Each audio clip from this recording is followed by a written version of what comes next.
This is your CDT News Update. I'm Carrie Roberts. Making the news at this time.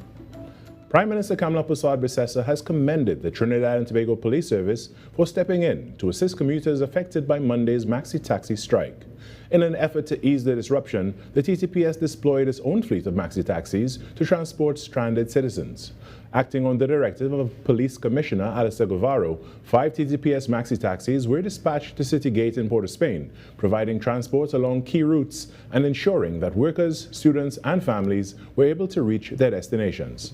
The initiative was widely welcomed, including by the Prime Minister, who publicly praised the officers for their outstanding leadership, compassion and service to the public.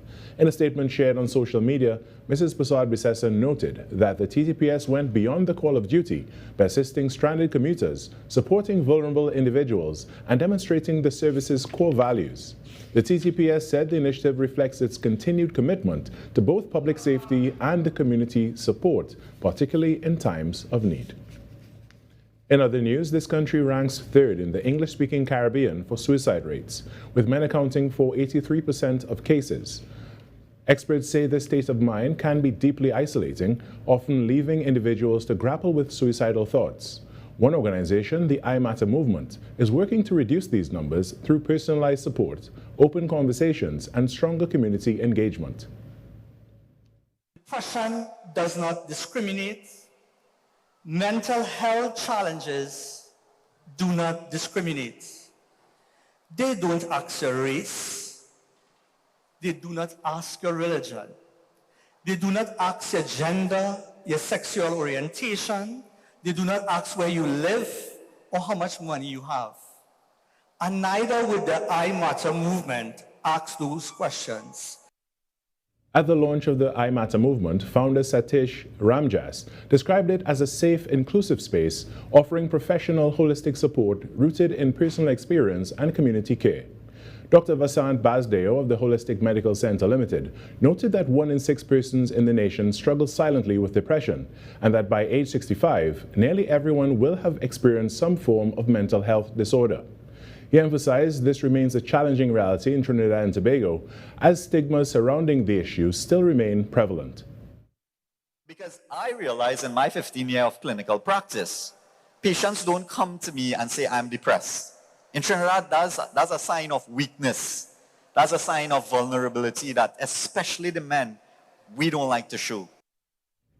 More than the launch of an organization, organizers say the movement is built on hope, compassion, understanding, and the constant reminder that you are not alone in this fight. In some sport now, javelin world champion Keyshawn Walcott started his 2026 season with a bronze medal at the Wanda Diamond League meet in Rabat, Morocco on Sunday. Walcott registered 82.52 meters to capture third place in the event, with Grenada's Anderson Peters taking the gold medal with a throw of 86.09 meters, while the silver was taken by Sri Lanka's Rumesh Taranga, who managed 85.97 meters. Walcott's efforts contained an opening throw of 80.63 meters, followed by 76.93 and 75.7 meters, before registering the bronze medal performance. The next stop for the Diamond League is Rome, Italy on June 4th, followed by Stockholm, Sweden, Oslo, Norway, and Paris, France, to complete the June lineup. And that's what's making the news this morning. But joining us right now is the host of Trinidad and Tobago Today, Virmala Balkaran. Good morning, Virmala. Good morning, Carrie. Happy Tuesday. Happy Tuesday. I missed you yesterday. We didn't get to interact at all. I know. I missed you so much. I wish you were there with us. We weren't even in the same building, you know. They're trying to keep us apart from I know, but you know what? We're fighting that because I'm back today. Yes, yes, yes. But yesterday was actually really, really fun. We were at TTDRM and, you know, the entire crew. We had such a great time and we met so many cool people. We also met, did you see Mr. Weatherman? Mr. Weatherman? No, I didn't get to see it. Yes, so we met him, and he is a huge YouTuber. He's a meteorologist, and it was so much fun interacting with so many different types of people from all around the world. And the conference is continuing on until tomorrow, that is. So it was from yesterday till tomorrow. Yeah, these outside broadcasts can be really fun. I've done a few of them myself, and you know, it's always a good time, you know, to be in a different environment, a change of space. And Yes. I mean, you are the Hyatt, so you couldn't go wrong. Yeah, it was good, and the team was, of course, so much fun to work with. I saw you had a story in your newscast this morning from the I Matter movement, and I actually was there, and it was really heartwarming to know how many people came together to talk about you matter and anyone else. Mattering for that matter. So Yeah, it was, matter, yes. it was genuinely a really good Sunday spent, and thanks to the facilitators for having me there. But it just goes to show that important yes, to underline. I think it's so important to underline mental health continually because, again, in the Caribbean, we still have a certain degree of stigma toward it. And it's something that we need to dispel because there are many people who are struggling, and mental health issues or mental health disorders is not something that should be viewed as really something to be stigmatized or something to shun people for, but it's something that we really need to come together and embrace each other about because everyone goes through something. You don't know, everybody's life is as vivid as your own, and you don't know exactly what anybody is struggling with on any single day. So it's important that, we be our brothers and sisters keepers and be very mindful in the way we deal with each other and be very mindful about mental health because it's as important as physical health. And it's very unfair to trivialize what someone is going through and not just saying, well, hey, your problems don't matter. It all matters. So this morning, if anyone needs a little pick-me-up, some ways to be positive today, enjoy the weather. Simply eat something different. Maybe, go have a cheat meal. Try to do something a little different outside of your comfort zone. Take a walk in the sun, breathe in some fresh air, and disconnect from social media if you need to, because it can be very toxic. And of course, stay with us, and we're going to hopefully help you through the rest of the day. And I'd always advocate for this one. Go take a walk in nature. And if you can't get the chance to take a walk in nature, well, you can watch right here, and you can live vicariously. Look at that. Shameless plug here, but you know what? I will plug that too.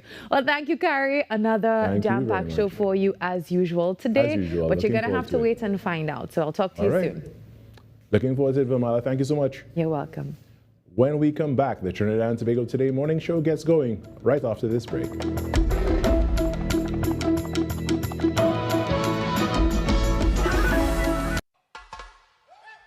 The Emancipation Support Committee of Trinidad and Tobago presents IWA Africa 2026, a flair for freedom, a fashion odyssey weaving African consciousness through style. Directed by Richard Young at the Winifred Atwell Auditorium, Queen's Hall, St. Anne's. Sunday, 7th June 2026. 4 p.m. Prelude, 5 p.m. Presentation, 7 p.m. Pavilion. Igniting African consciousness, dismantling colonial legacies, a flair for freedom. IWA Africa 2026. Every client deserves expertise, integrity, and guidance they can trust. At Camino Realty International, we deliver integrated real estate solutions, sales, rentals, property management, and project development. Driven by excellence, transparency, and innovation, we protect value, create opportunity, and build lasting success. Because real estate isn't just about buildings. For more information on our services, log on to CaminoRealty.com or follow us on social media at Camino Realty TT. Camino Realty International, elevating lives one property at a time. Your world moves fast, so do we. TTT News brings you the people, events, and issues that matter most. Stay informed, stay ahead. TTT News, every night at 7. TTT News, committed, accurate, relevant.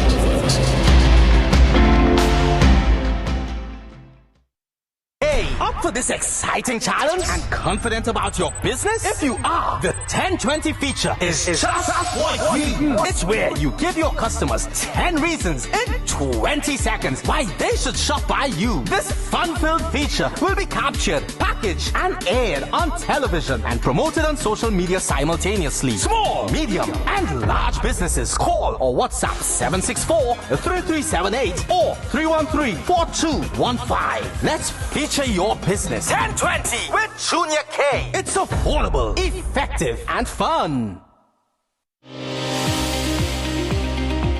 There are a number of risk factors for heart disease, so a lot of attention has to be put towards preventive cardiology.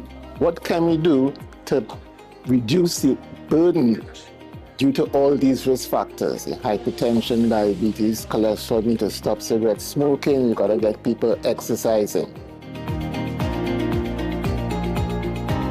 Be viewing Caribbean Medical TV on this station.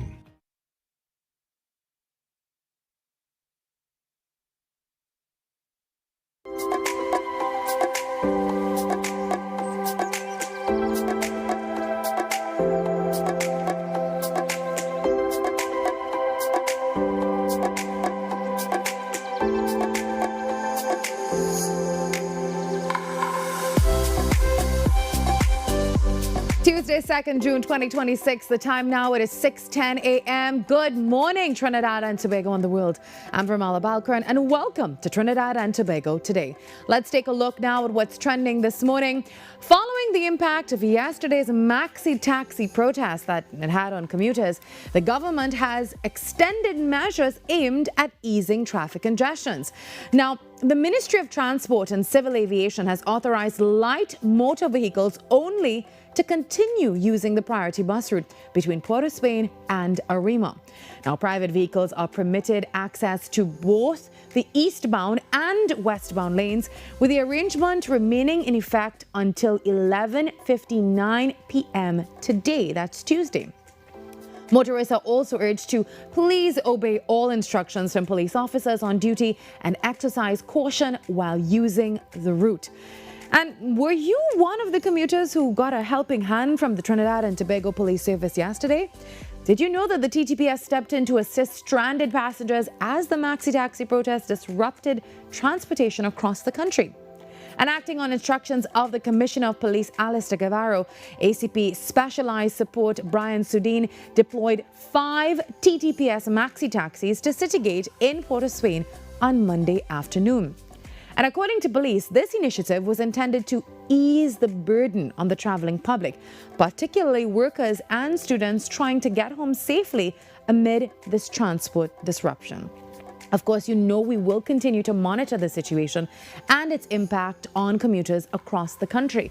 But a little later on in the program, we'll actually hear from PTSC on the measures being implemented to assist the traveling public during the ongoing disruption. But before that, coming up inside the show, we speak with UE Seismic Research Center following the recent tremors felt across TNT and what citizens should expect or should know about earthquake preparedness. We also tell you a little bit about the upcoming Gas Up and Go 5K that supports childhood cancer awareness. And you hear one of Trinidad's mothers empowering a home birth story in Antigua. Preview the Hindi Foundation Vibrant Rang Ka Utsav Fashion Showcase. And then we also look ahead to Trinidad and Tobago's first international standard obstacle course race. It's called the Goliath Games. Plus, singer Anelia joins us to share what audiences can expect from her upcoming live jazz showcase called Notes of Jazz. So you know what to do. Grab a cup of coffee and settle in. Trinidad and Tobago Today has begun.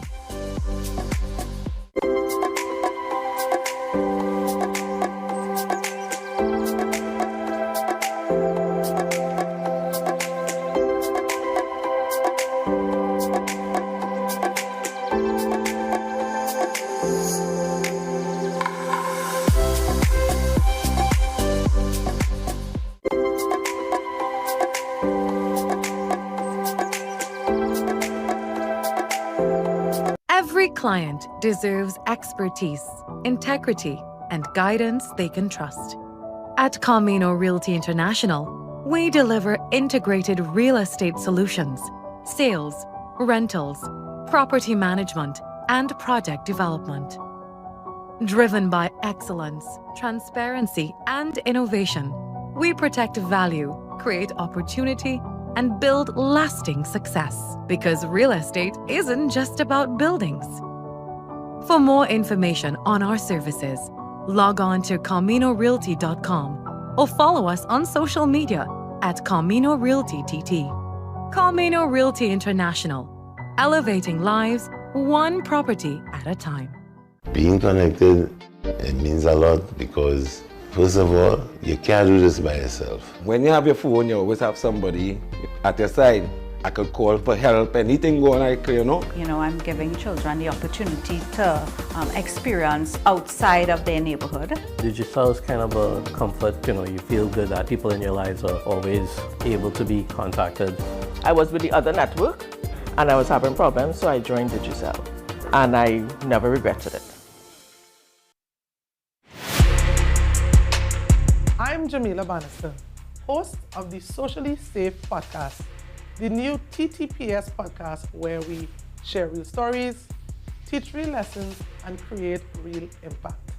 From online safety and youth crime to community policing and personal responsibility, we go beyond the headlines and talk about what's happening in our communities with the officers and experts who are on the front lines.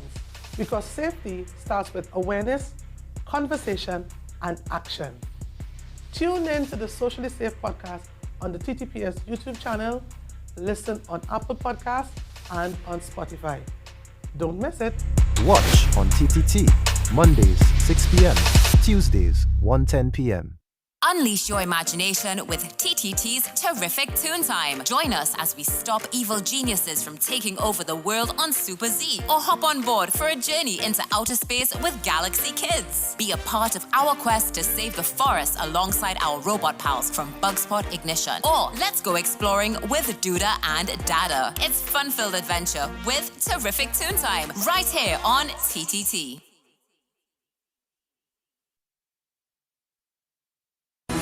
Your stories, your communities, your country. TTT News is everywhere, on the ground, across Trinidad and Tobago, and on every smart device. TTT News, nightly at 7. TTT News, committed, accurate, relevant.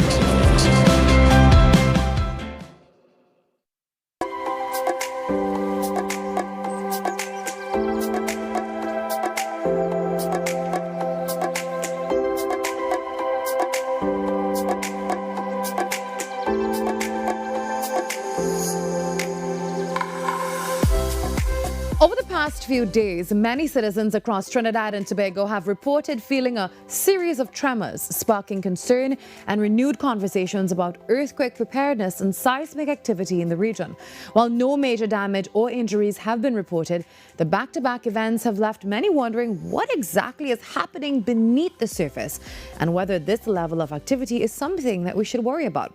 To help us better understand the science behind these tremors, how earthquakes are monitored in real time, and what households should be doing to stay prepared rather than panicked, we're joined now by Dr. Rosella Joseph, Director of the UWI Seismic Research Center. Good morning, Dr. Joseph.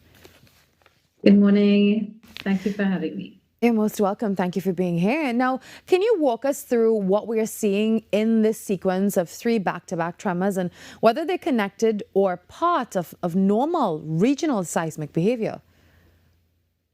So a sequence of earthquakes occurring close together in time is not uncommon in our region.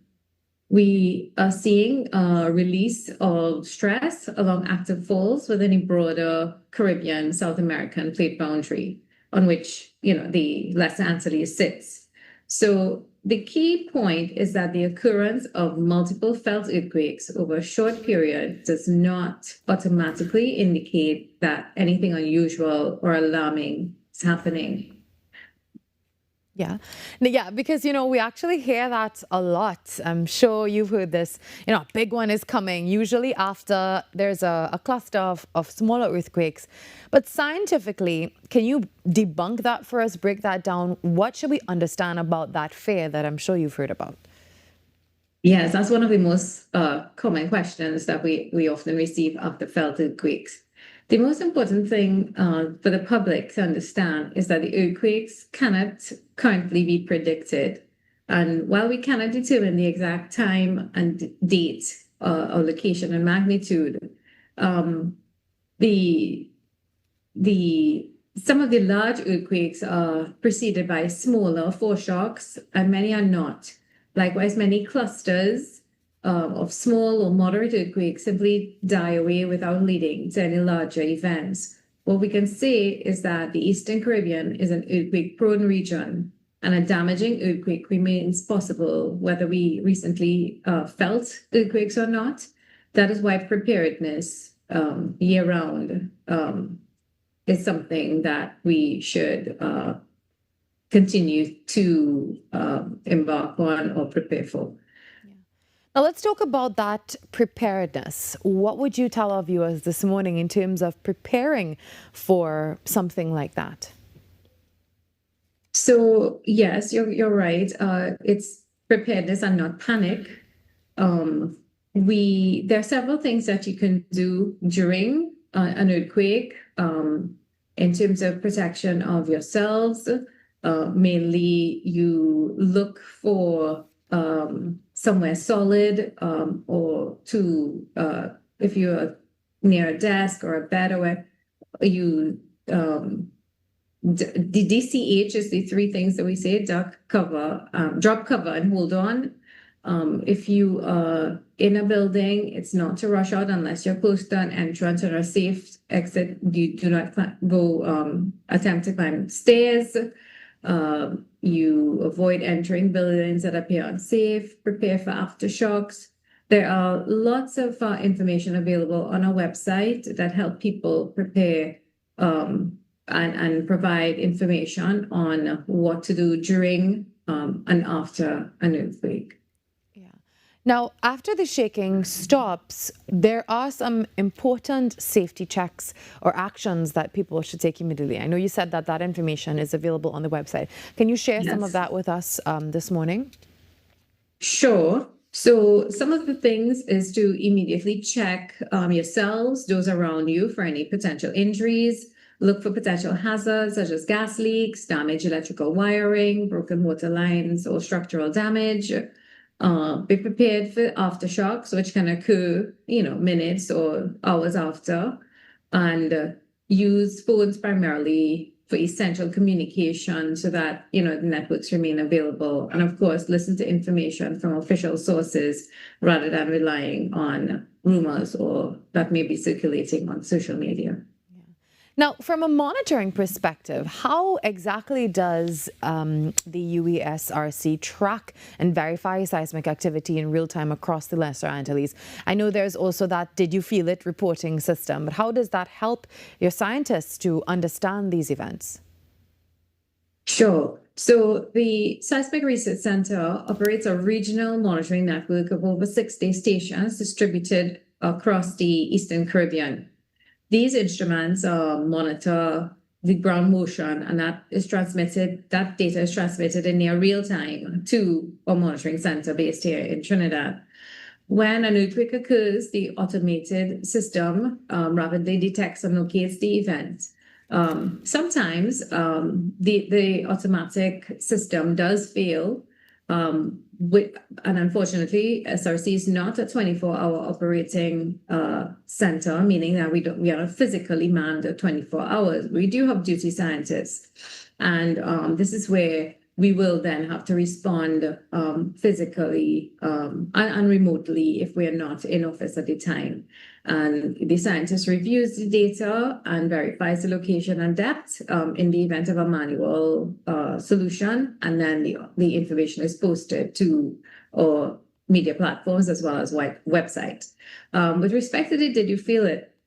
This information is extremely valuable because it provides information directly from members of the public. And what the instrument data tells us is where the earthquake occurred and how large it was on an instrumental level. However, from public reports, we understand how strongly the shaking was experienced in various regions and by different communities. And this can help inform future planning and mitigation measures. Now, my final question for you this morning is, what message would you give to residents who may be feeling anxious after multiple tremors in such a short period? I know people, as we said, can be panicked rather than prepared. So what would you tell our viewers today? So yes, I would encourage residents to focus on preparedness, using this as an opportunity to review your family emergency plans, identify safe places at home or at work, and ensure you know where to obtain information from trusted official sources. All right. Thank you very much, Dr. Joseph, for joining us this morning and helping us to become a little bit more prepared for any sort of disaster like that. Have a great day, and we'll talk to you soon. Thank you so much. Same to you. All right. Thank you very much, Dr. Ursula Joseph from the UESRC. Now, actually, yesterday we were broadcasting live from TTDRM 2026, and that is taking place all the way till tomorrow. So that's June 1st to the 3rd. And truly, that was about mitigating risk, something that goes hand in hand with that discussion we just had. So it's essentially, we tend to be a society and also a country and a Caribbean. We react to situations or natural disasters. What the aim of this is, being hosted by pods, is to simply bring together so many sectors in society. So it's, again, a multi-sectoral approach to help us understand that we need to manage our risk and ensure that we are prepared even before anything happens. We'll continue to bring you all the highlights from TTDRM. While we take a break, and when we come back, we dive into the hot topic, maxi taxi disruption. Were you affected by this, and what does this mean for you?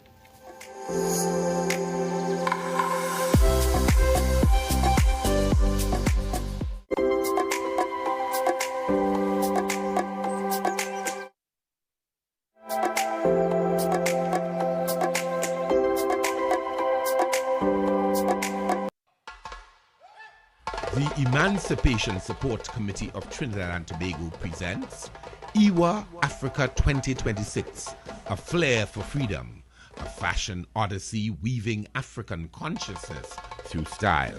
Directed by Richard Young at the Winifred Atwell Auditorium, Queen's Hall, St. Anne's. Sunday, 7th June 2026.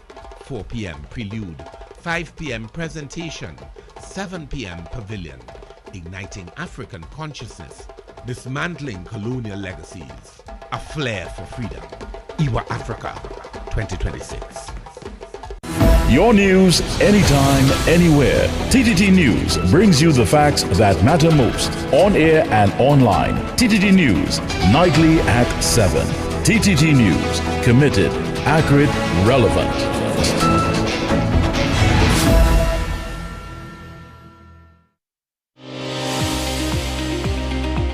There are a number of risk factors for heart disease, so a lot of attention has to be put towards preventive cardiology. What can we do to reduce the burden due to all these risk factors? Hypertension, diabetes, cholesterol, we need to stop cigarette smoking, you gotta get people exercising. Be viewing Caribbean Medical TV on this station.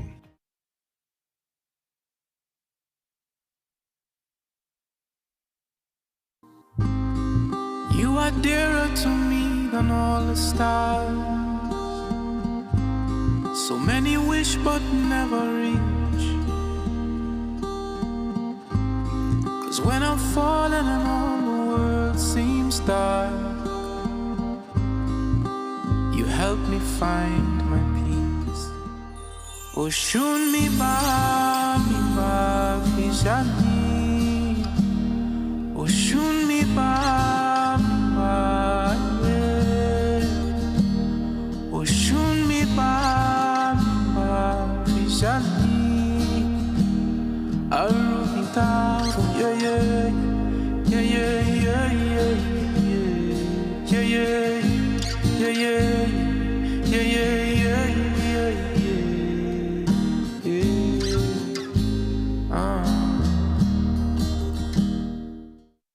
I'm Renee Sion with another edition of Caribbean Week in Review.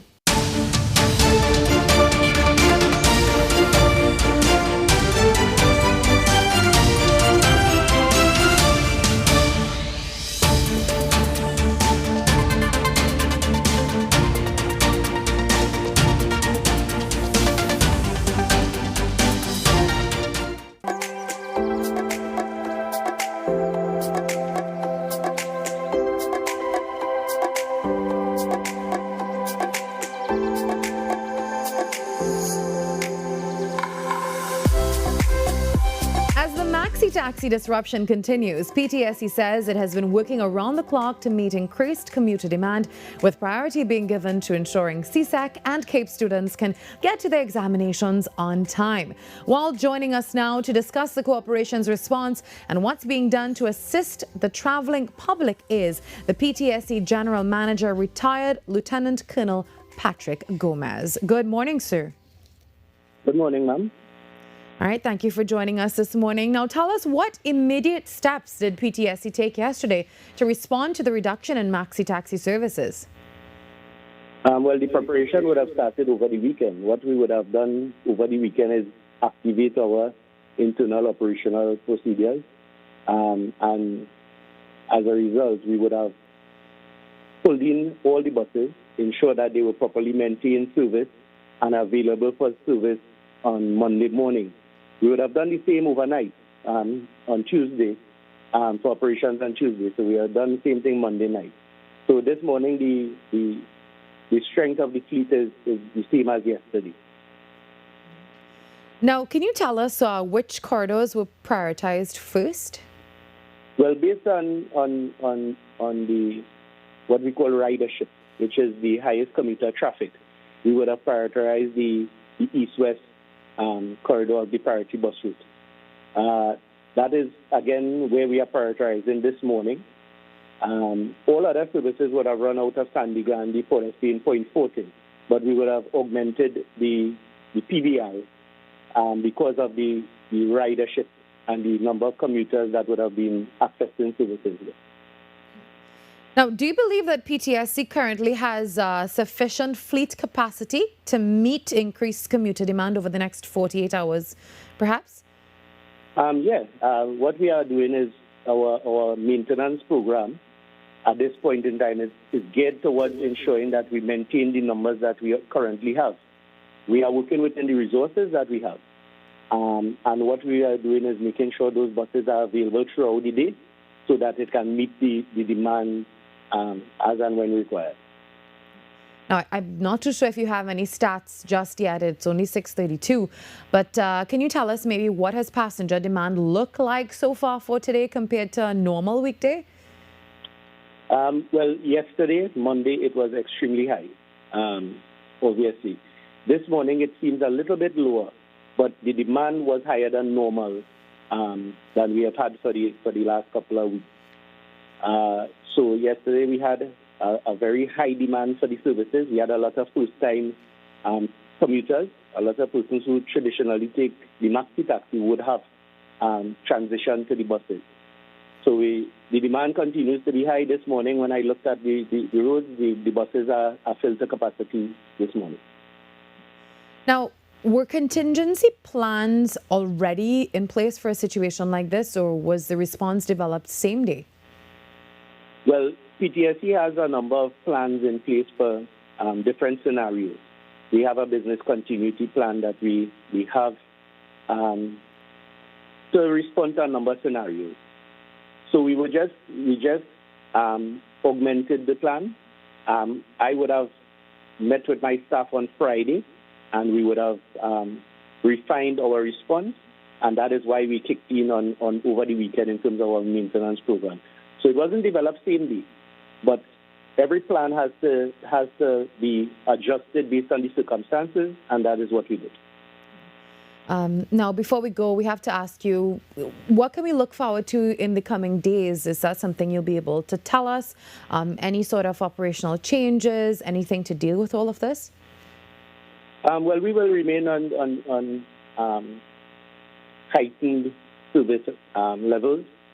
The maintenance team will continue to work round the clock to ensure that the buses are maintained, they are safe, roadworthy, and that they are available for us to respond to any circumstance. We will continue to monitor the entire scenario with respect to the maxi taxis, and we will put resources accordingly to ensure that there is minimal disruption to commuter activity. So PTSC remains ready to fill those gaps accordingly. And this morning our turnout is pretty high. My staff has been working around the clock, and I would like to recognize all staff members who are rising to the occasion to ensure that we keep the community and public moving. Mr. Gomez, what would you like to say to the public this morning before we go? I would like to say that PTSE remains available as an option for transportation. Utilize it, and we will do our best to provide a satisfactory service for you throughout this period. Thank you very much, Mr. Patrick Gomez, for joining us and weighing in on that situation. We'll keep, of course, updated with everything happening from you, of course. All right. Thank you, ma'am. All right. Thank you very much. That was PTSE General Manager giving us an insight into what's happening on the PTSE end of things as we continue to monitor this maxi taxi disruption in Trinidad and Tobago. The time now, it is 6:35. If you want to be a part of the show, you want to contribute in any way, send us an email at tttoday@ttt.co.tt. And remember, you can be a part of the conversation that's shaping our nation. For all the stories that you see here and more, head across to TTT Live online, our social media channels as well. You can find it all. We get ready to take a break, and when we come back, the show continues.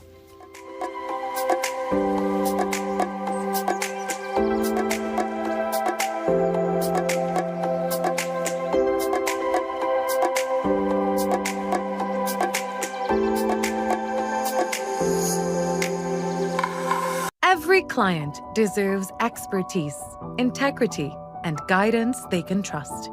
At Camino Realty International, we deliver integrated real estate solutions, sales, rentals, property management, and project development. Driven by excellence, transparency, and innovation, we protect value, create opportunity, and build lasting success. Because real estate isn't just about buildings. For more information on our services, log on to CaminoRealty.com or follow us on social media at Camino Realty TT. Camino Realty International, elevating lives one property at a time. The plays that shake the arenas.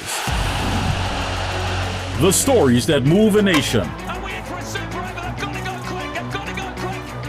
From football to cricket, track to tennis, every win, every rivalry, every headline. This is where Trinidad and Tobago come for sports. TTT Sports with Nasira Mohammed, daily at 7 p.m.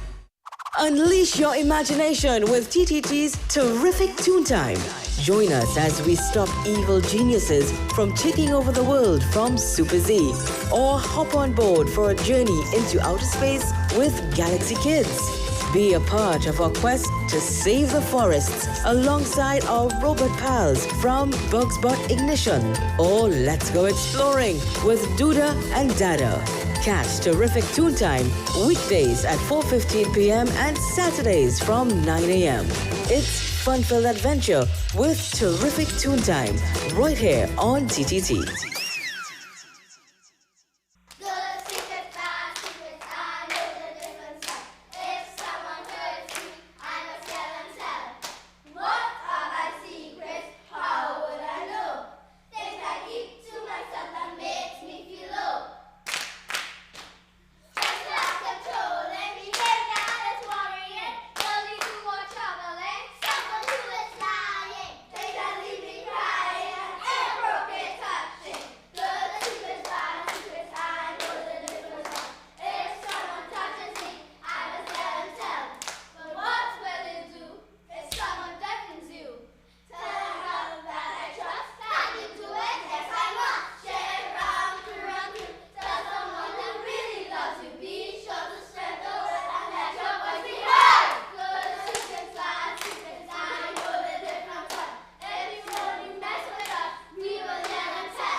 Chalabis is one secret you should never keep.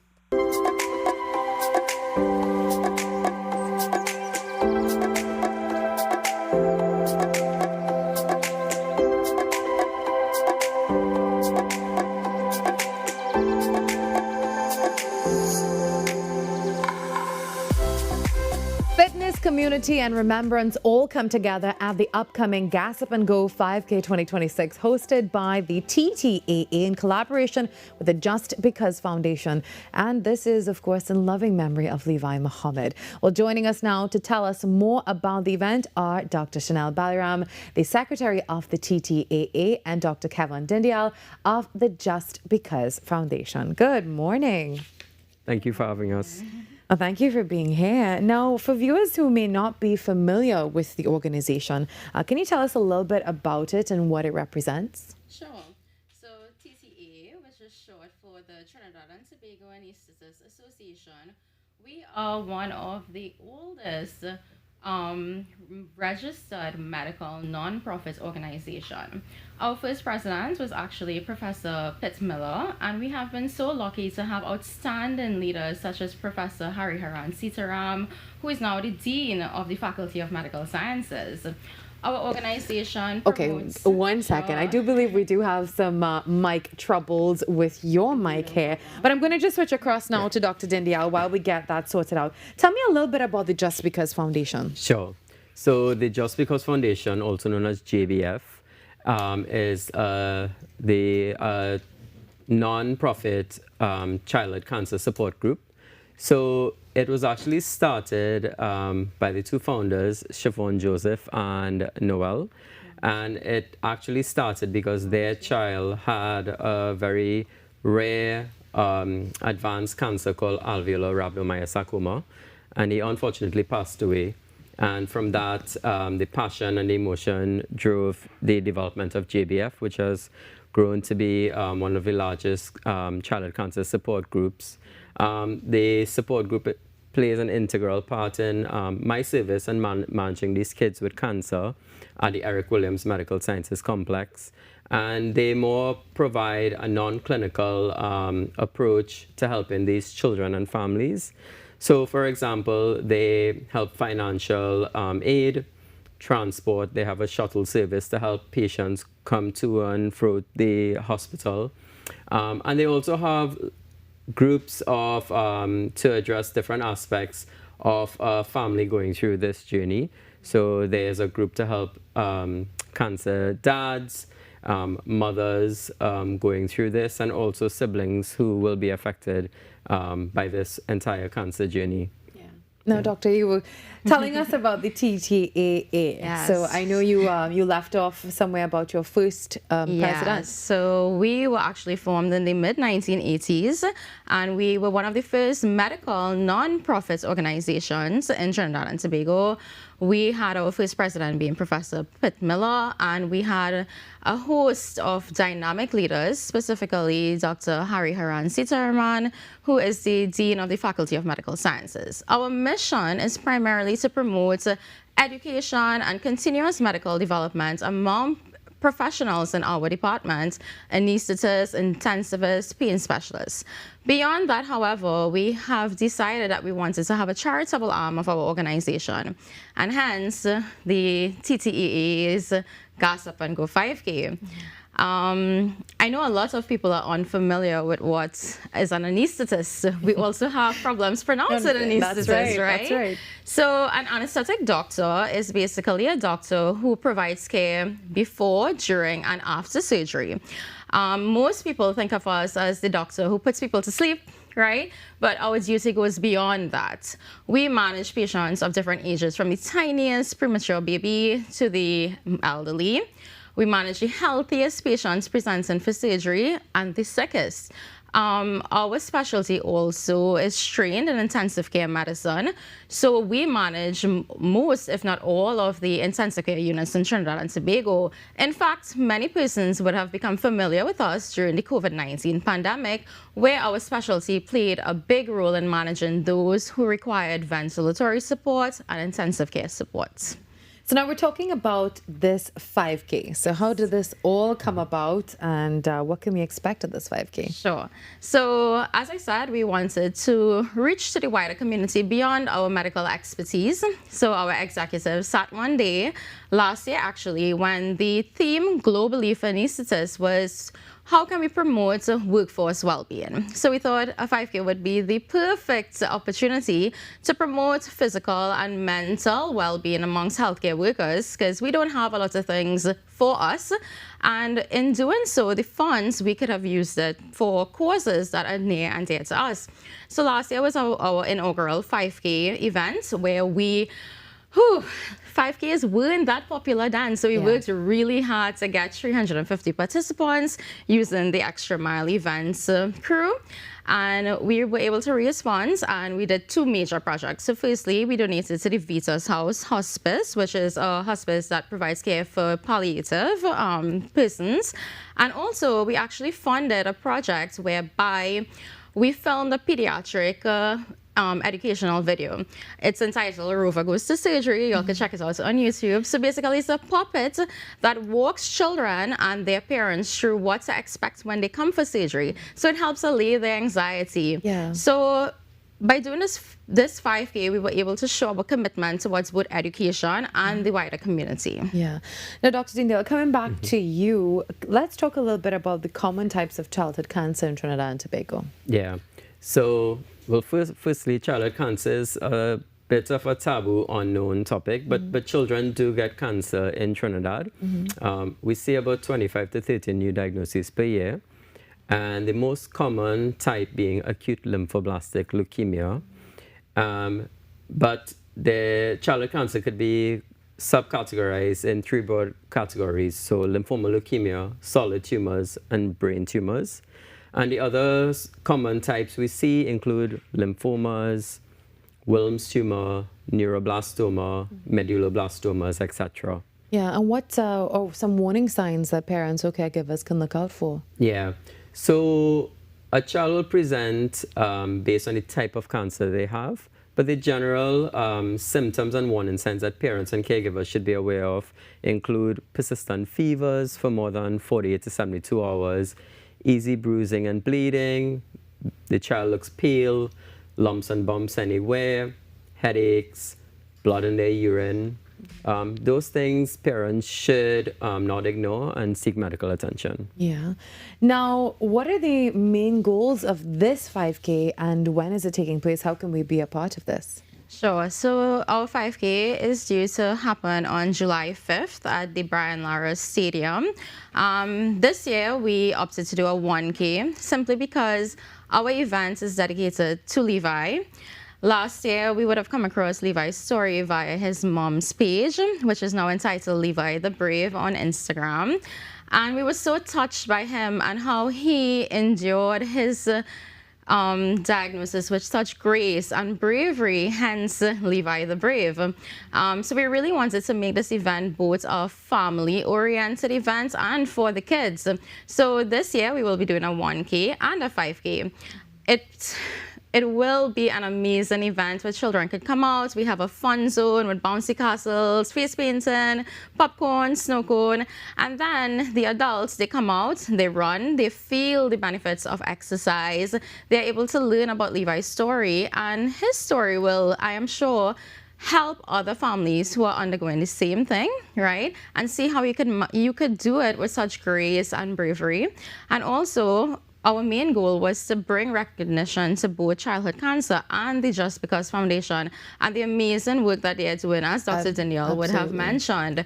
So we really hope that every year we can contribute to either this society or a new one, because our main goal as anesthetists is not only to put people to sleep, but also to bring awareness to the community and let them know that beyond our medical expertise, we can offer much more. Yeah. And Dr. Dindale, what are you looking forward to most about this 5K? Well, I think really for the general public to gain more awareness that childhood cancer exists, it is important that we continue to give support to these children, and also to really highlight Levi's story.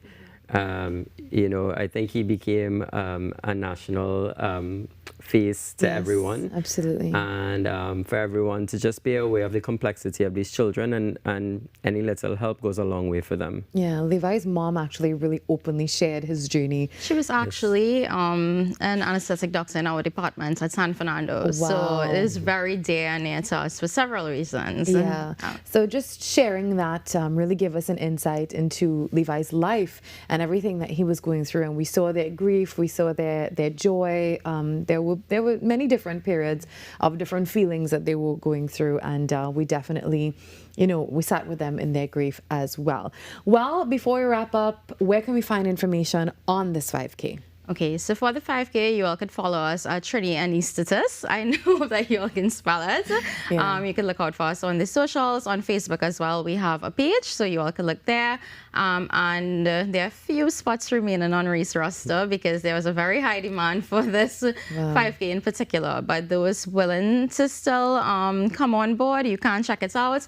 We will be happy to have sponsors as well on board. It's still looking for some. Yeah, so July 5th, we're July looking 5th. forward to that. And will you both be We a will, part of the 5K yeah. or the 1K? 5K. Oh, yeah. I hope to see you there as well. Maybe the Course, 1K. we do. But You can walk. Remember, you don't have to run. You could come walk. Yeah, if you run, you get through it quicker. I feel like that's it. Well, thank you very much, you for doctors, having for being us. here. We actually do have a little clip of Levi Mohammed for you.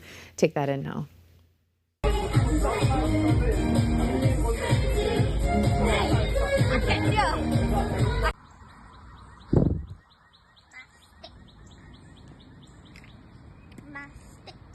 Are you Gandalf?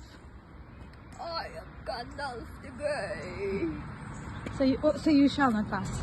Thou shalt not pass. Pull it up. Let me see. Cool. Oh, they're under the same time. Our thoughts and prayers continue to be with the family and, of course, loved ones of Levi. We continue to remember him, especially in big conversations like these and types of childhood cancers that we should continue to look out for. And there's so much more awareness because of Levi and his family and sharing that journey.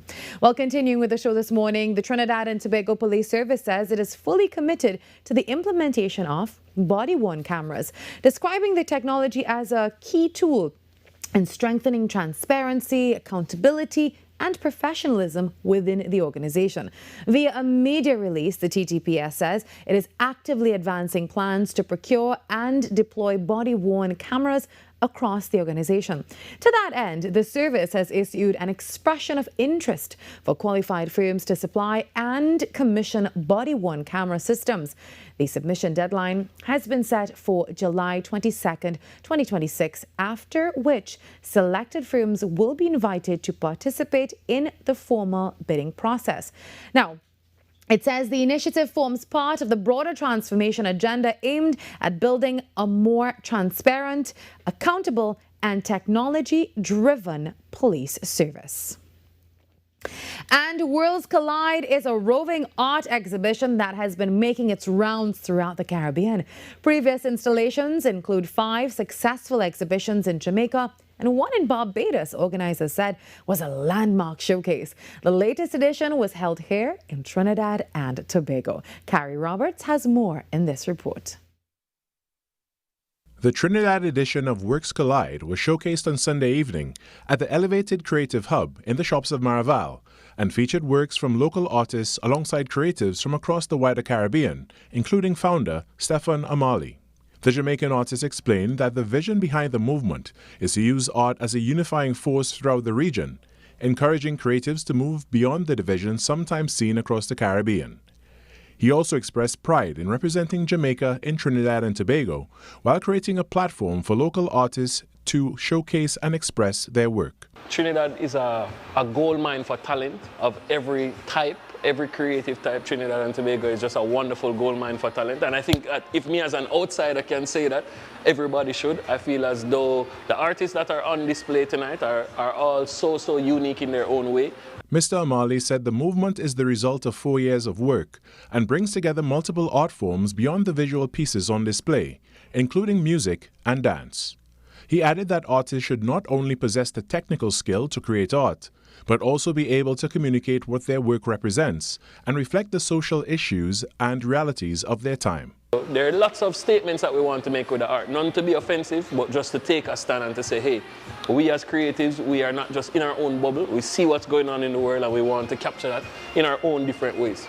Works by local artists Marianne Pollinaire, Luke Pounder, Erin Crow and Dr. Prishni Rampasad Singh were featured at the exhibition, alongside pieces by Mr. Amali himself, who was the sole Jamaican artist on display. While he did not reveal the next destination for the exhibition, Mr. Amali said plans already underway for the movement's next installment. Carrie Roberts, TTT News. Thank you so much, Carrie. The time now 5 minutes before 7 o'clock. So remember at the start of the show, when I was chatting with Carrie, we talked a little bit about ways that you can continue to stay positive. Well, another one of those ways happens to be playing with a pet. And if you don't have a pet, this is my plug this morning. Please consider adopting. Don't shop. If you need a pet and you know that you can financially take care of one and you have the time to spend with them, and you have living conditions that would accommodate a pet very comfortably, please consider heading to the shelters, getting in contact with a rescuer. Adopting an animal will definitely rescue you more than it will rescue them. Trust me. I am 6 or 7 cats and counting at this point, but it is truly a rewarding experience. So hopefully I influence you this morning. If you are in a place in your life where you can accommodate and comfortably take care of an animal, please consider adopting. Well, we take a break. Carrie's up next with the major network news at the top of the hour. We come back inside hour number 2 of Trinidad and Tobago Today.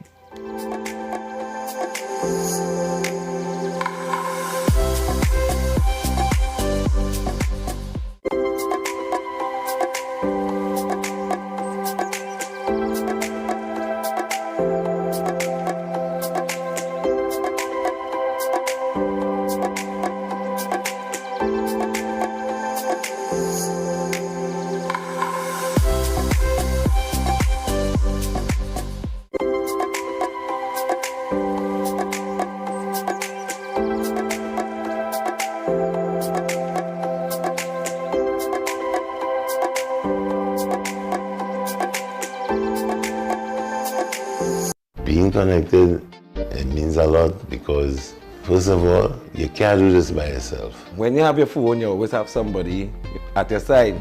I could call for help, anything going on, I'm giving children the opportunity to experience outside of their neighborhood. Digital is kind of a comfort, you feel good that people in your lives are always able to be contacted. I was with the other network and I was having problems, so I joined Digicel and I never regretted it.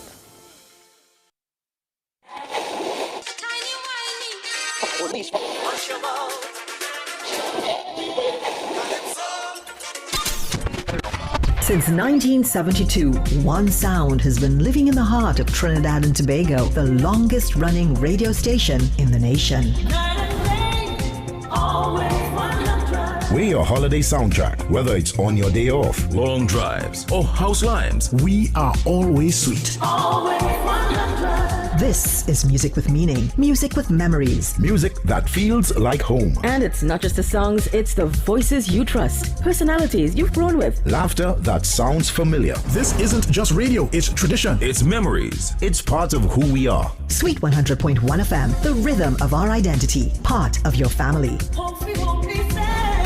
Always 100, guide you on your way. Sweet 100, sweet 100.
More news, more access, more ways to stay informed. TTT News covers the stories that matter on air and online. Join us nightly at 7. TTT News, committed, accurate, relevant.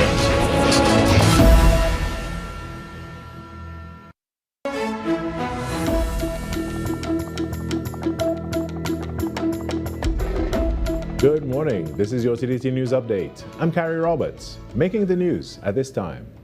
The University of the West Indies has promoted 8 senior lecturers to the rank of professor, with 6 women among the newly appointed academics. The appointments, which took effect on March 12th, recognize excellence across a range of disciplines, including psychology and applied mathematics, among others. Among those elevated from the St. Augustine campus are Professors Janine Remy, Carla George, Theodore Tudoroyu, and Priya Mohan. The UE says the appointments reflect significant contributions, with research spanning areas such as dementia, climate finance policy, and the advancement of the steel pan as a scholarly field. Meanwhile, Dr. Nelline Babulal was also granted a retroactive promotion to Professor of Psychiatry, effective May 2023, prior to her retirement later that year. In more news, the Trinidad and Tobago Disaster Risk Management 2026 Conference and Expo emphasize a move from disaster response to proactive risk management, with service providers presenting technologies aimed at identifying risks and minimizing impacts before disasters occur. Of total stations that I spoke about, infrastructure-wise, you want to make sure everything is up to standard, so you don't have buildings just collapsing, basically constructed on different floodplains, things like that. Whereas radio detection, in terms of precision locators, you can locate where utility lines are underground, even like pipes. Flood mitigation also took center stage. PresRay showcased flood barrier systems designed to protect buildings and critical infrastructure, while emphasizing the importance of early planning and public education. Director of Sales Kevin Harris says preparation is key to reducing damage.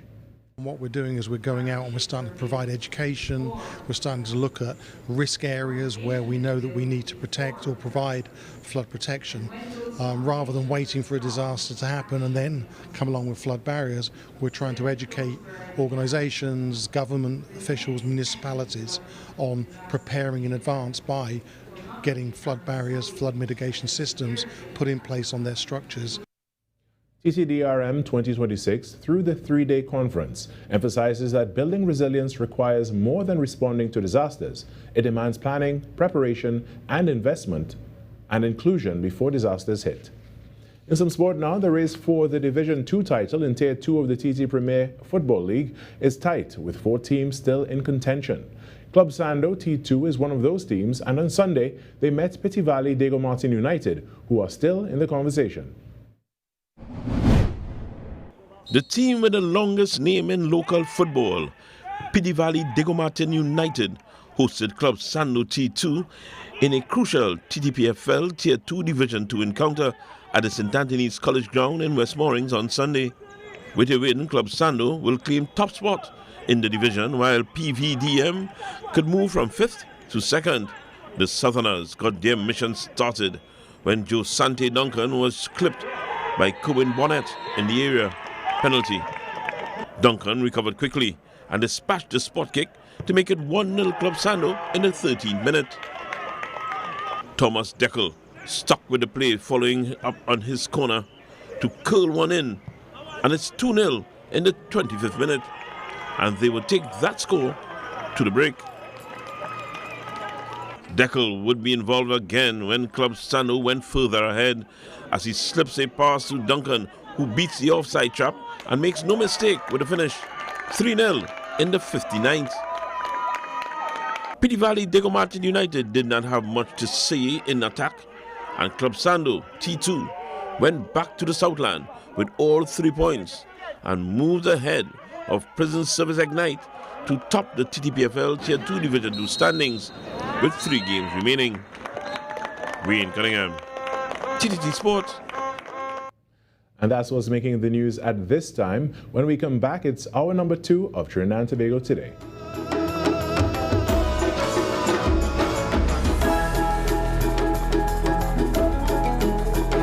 Every Every client deserves expertise, integrity, and guidance they can trust. At Camino Realty International, we deliver integrated real estate solutions, sales, rentals, property management, and project development.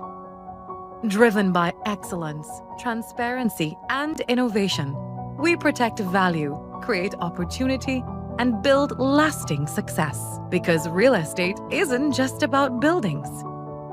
For more information on our services, log on to CaminoRealty.com or follow us on social media at Camino Realty TT. Camino Realty International, elevating lives one property at a time. Well, once again, we're at summer's doorstep. The action is picking up with a variety of events that'll thrive alongside all of the popular attractions. Hello everyone, I'm Aidan St. Agath and welcome to Caribbean Passport TV. All eyes will be on Antigua this summer for the 2026 Carnival celebrations, to which everyone is invited to feel the rhythm. With over 2 months of pre-events to warm things up, Antigua and Barbuda is event and activity driven. So if eco-adventure and marine life are among your passions, then Scooter Snorkeling is the tour company for you.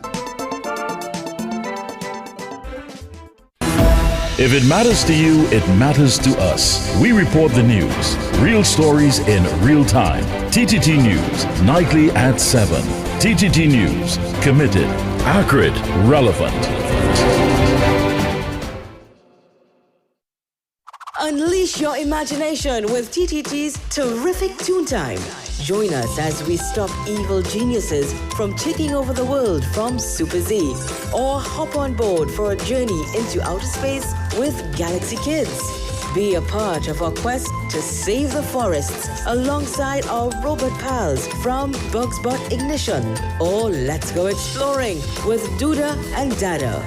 Catch terrific Toon Time weekdays at 4:15 p.m. and Saturdays from 9 a.m. It's fun-filled adventure with terrific Toon Time right here on TTT.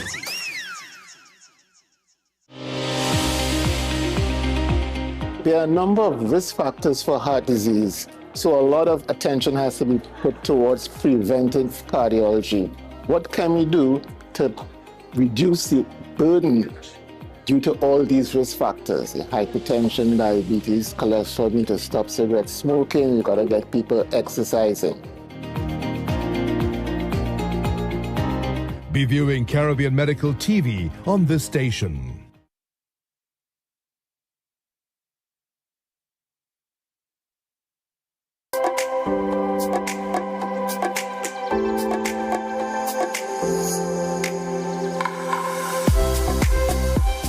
Welcome back to hour number 2 of Trinidad and Tobago Today. If you're streaming us live on Facebook or YouTube, a special good morning to you. I'm seeing some comments from across the region. So special good morning to Barbados and thank you for being here. Well, moving across the region, more women across the world are opening up conversations about motherhood, birth choices and postpartum support. And today we hear one very personal journey. A Trinidadian mother, Marielle Dornelis, recently welcomed her baby through a home birth experience in Antigua, describing it as calm, intentional, and empowering. She joins us now to share her story, the support systems that helped her through her pregnancy and postpartum, and what motherhood has taught us so far. Marielle, thank you so much for joining us this morning. Hi, morning. Thanks for having me. So looking back at that day at home now, what stands out to you most emotionally from your birth experience? I just think what surprised me the most and what stood out is how there was such a large energy of calmness, peacefulness, safety. I mean, everybody in the room was just way more calm than you would expect and what people make it out to be during a birth. So that was just so special for me to have that energy of safety and calmness. Now, and why was it important to have that kind of experience for you? Why did you want to have that experience? I mean, when you think about it, these are your child's first moments on this earth. This is also a transformative and spiritual experience for the mom. This is her journey and step into motherhood, and that is, a spiritual experience.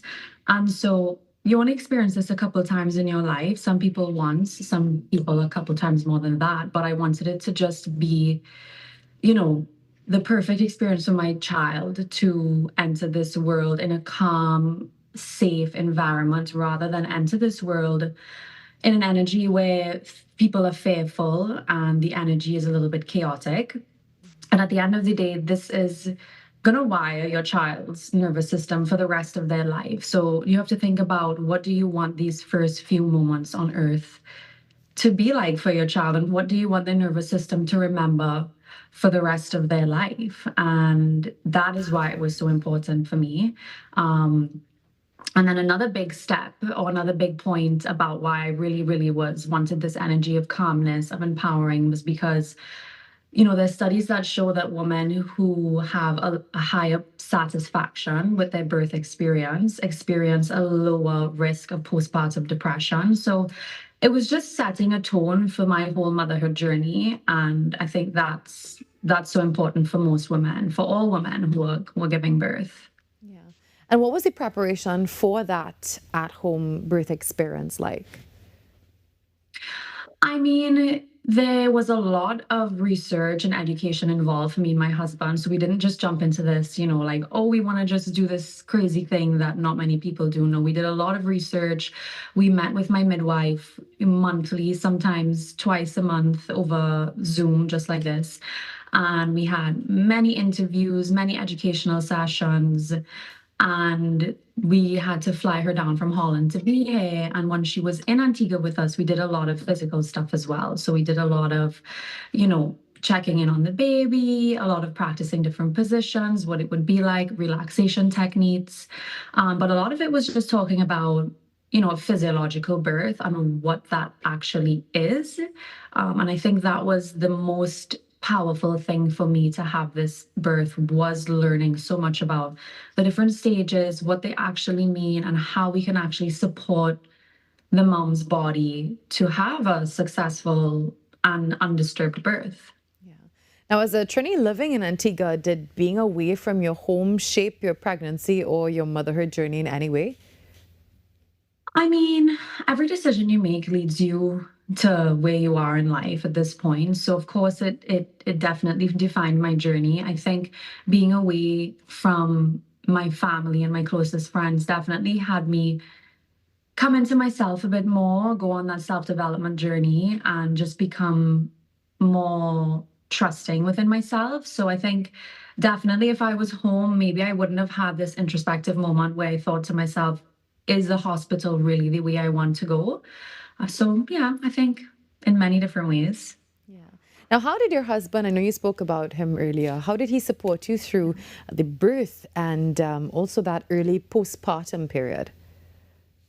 Well, I mean, we went so detailed with my birth plan and what exactly I wanted through every step of, from the time I went into labor to, you know, days after I gave birth even. And so he just followed that so well. And he was just, I mean, it was just me and him, you know, the midwife was in the room, but she was so hands off. She was more like observing and letting me do what I needed to do. And he just kept encouraging me to follow my instincts, just supporting me, giving me the little different tools that I wanted, giving me sips of my drink, you know, rubbing my back, just being that emotional rock and that energy of calm. Because in a birth, in any birth, whether it's in your home or in the hospital, if there are people in the room who don't believe in you or don't think you do this or don't trust the body's natural ability to do this, then you're not going to get where you need to get. You know what I mean? So his trust in me, his trust in my body, his trust in my baby really just gave me the strength to do it. At any point and then throughout that the process, translated into motherhood as well, like right into the postpartum period with the self-trust and, you know, just trusting that we knew what was best for my baby and our baby. now, at any point during that birthing process, did you feel scared or nervous in any way at all, even in the slightest bit? I mean, of course, I would be lying to say that there weren't a few moments where you get into your thinking brain and you're like, oh, is this taking longer than it should?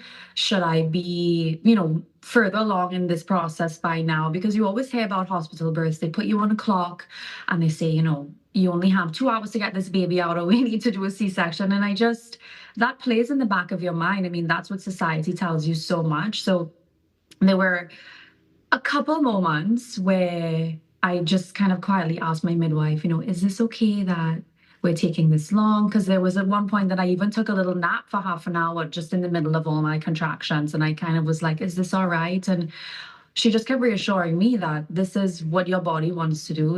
And whatever your body wants to do is what your body needs and what your baby needs. So that was so reassuring, to those little moments of fair or questioning that I had. Yeah. Now, I know that you're also a business owner and a Pilates instructor. So how has motherhood really shifted your relationship with wellness and your body? Well, obviously, it definitely challenged it. I had so much time before I had my baby to practice, to carry out all my wellness practices, my journaling, my meditation, even getting into the gym, moving my body, having time to home cooked meals every day. All of this was like my, just what I needed to feel well and healthy every day. So now life is so different. And it's definitely challenging to stay on top of those practices. But I think it's almost proven to me how important and, just necessary these things are in your life. Because the minute that I kind of, stop prioritizing those things, I just feel like a decline in, my mental state and my ability to be a good mom as well. So it's taught me how to do it on a more efficient scale. I don't spend hours and hours with my wellness practices, but I've managed to streamline, a couple different practices. And in terms of my relationship with my body, again, of course, it's been a challenge. So much changes. You give so much of yourself. You're breastfeeding, the way you look changes. And I think with everything in life, when you go through hard times in any relationship, so if it's a relationship with friends or yourself, once you come out on the other side, you do have a stronger relationship. So yes, it's challenged it, and it's changed it, but it's stronger now, and I feel more empowered and embrace the changes that have happened in my body because it's done so much for me. Now, Mariel, what would you say to someone maybe considering an at-home birth experience? I would say there's so much to say, to be honest, but I think a couple of the things I would focus on are, of course, you're going to have people questioning and, sharing their concerns because, again, the society has made childbirth and pregnancy to be a very fear-based thing. So I would say, just come into yourself and focus on what it is you want to prioritize because there are going to be so many voices telling you that's crazy, it's not safe. But I think the main thing is to educate yourself because when you do look at the research and the studies and the education behind home births versus hospital births, there are many risks involved in a hospital birth that I think a lot of people are not aware of. And it's good to just know so that you can make your empowered decisions, you can make educated decisions and know that at-home births are very safe and sometimes more safe depending on your pregnancy for low risk pregnancies. So do your research, trust yourself, and just be empowered in your decisions. So when somebody comes and says, well, what about this? And what about this? And your doctor says, what about this? You can, with confidence and education, answer those questions and then have the ability to ask the questions that you need to feel safe in your decision. And also reach out to me if that's something that you wanted to do. Thank you very much, Mariel, for sharing that experience with us. Definitely an inspiring one for anyone maybe considering an at-home birth experience. Have a good day and we'll talk to you soon. Thank you. Bye. All right. Bye-bye. And a study actually found that many women who give birth at home feel empowered. The study was done, I believe, somewhere in 2021.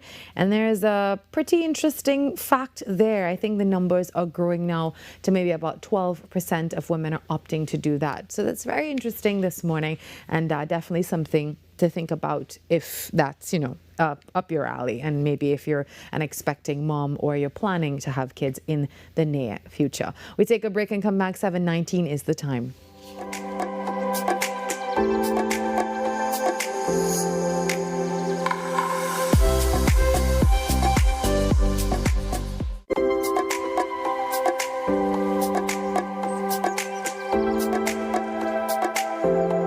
Being connected, it means a lot because, first of all, you can't do this by yourself. When you have your phone, you always have somebody at your side. I could call for help, anything going like, I'm giving children the opportunity to experience outside of their neighborhood. Digital is kind of a comfort, you feel good that people in your lives are always able to be contacted. I was with the other network and I was having problems, so I joined Digicel. And I never regretted it.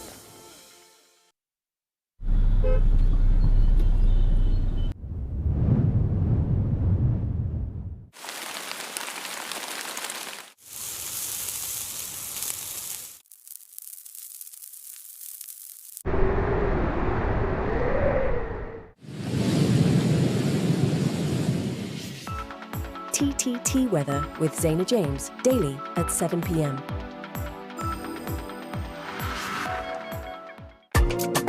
What if possibility was only the beginning? Welcome to Limitless, a journey where ideas become action and action becomes impact. From breaking barriers and challenging misconceptions to designing with dignity and driving innovation with heart. This series explores how inclusion is moving from concept to community in Trinidad and Tobago. Across each episode, we meet the change makers and everyday leaders, turning challenges into opportunity, building real solutions that change real lives, from possibility to impact. This is Limitless.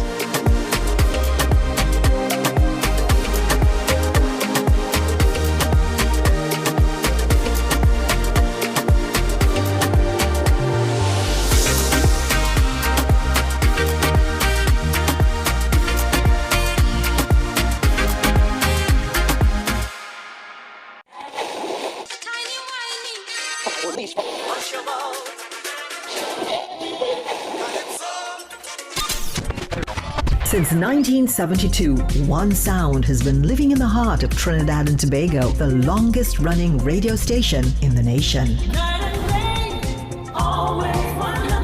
We're your holiday soundtrack, whether it's on your day off, long drives, or house limes. We are always sweet. This is music with meaning, music with memories. Music that feels like home. And it's not just the songs, it's the voices you trust, personalities you've grown with. Laughter that sounds familiar. This isn't just radio, it's tradition. It's memories. It's part of who we are. Sweet 100.1 FM, the rhythm of our identity, part of your family. Always 100, guide you on your way. Sweet 100, sweet 100.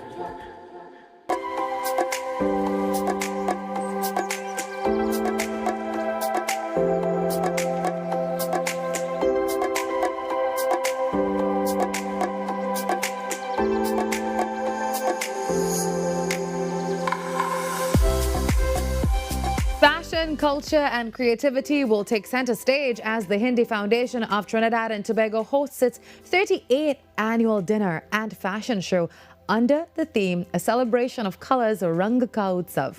Now, the event promises an exciting showcase of local and regional design talent, blending tradition with modern fashion influences in a vibrant cultural celebration. Joining us now, definitely no stranger to TNT today, it is the creative director of the show, Mr. Richard Young, and also to tell us more about this year's production is director Mr. Patrick Edwards. Good morning.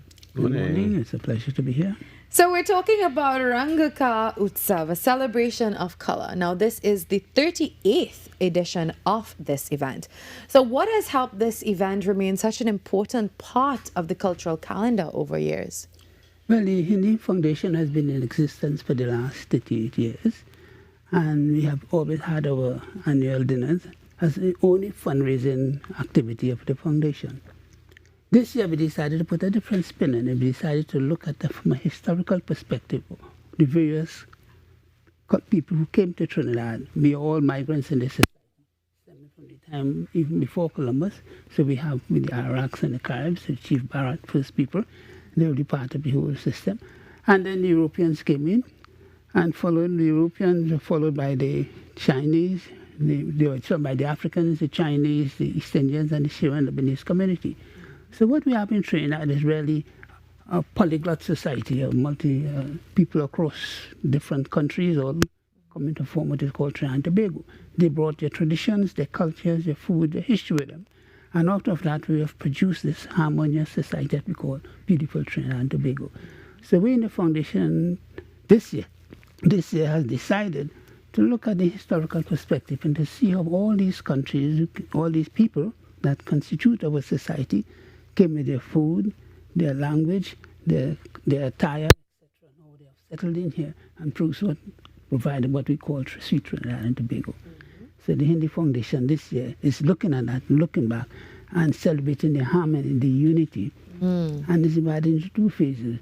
First, we're looking at the foods that the people brought to them, the ancestors, and to see how that food has blended and what today we celebrate the different types of dishes. You could get a multiplicity of dishes, foods in Trinidad and Tobago, as well as, of course, the cultural harmony that exists between the various ethnic groups, religious harmony, etc. But we are not a religious organization. We are an organization to teach Hindi. That is why we are called the Hindi Foundation.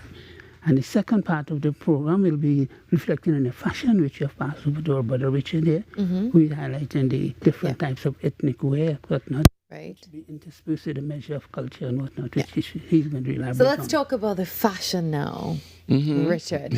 Tell us about that. What can we expect with this theme now, a celebration of colors? Are we expecting a lot of color, a lot of vibrance? I've selected or curated a group of designers. So I think never been before in a group like this. You know, each one of the incarnations of fashion shows that I do, I try to give it an individualistic tone. So it's really a special show for that. Some of the images are coming up.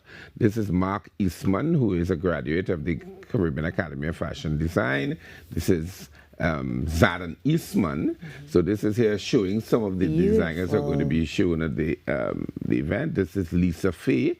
She does hand-painted silks, you know. So I've selected designers that are going to give you a definitely festive, celebratory tone. This is the cloth.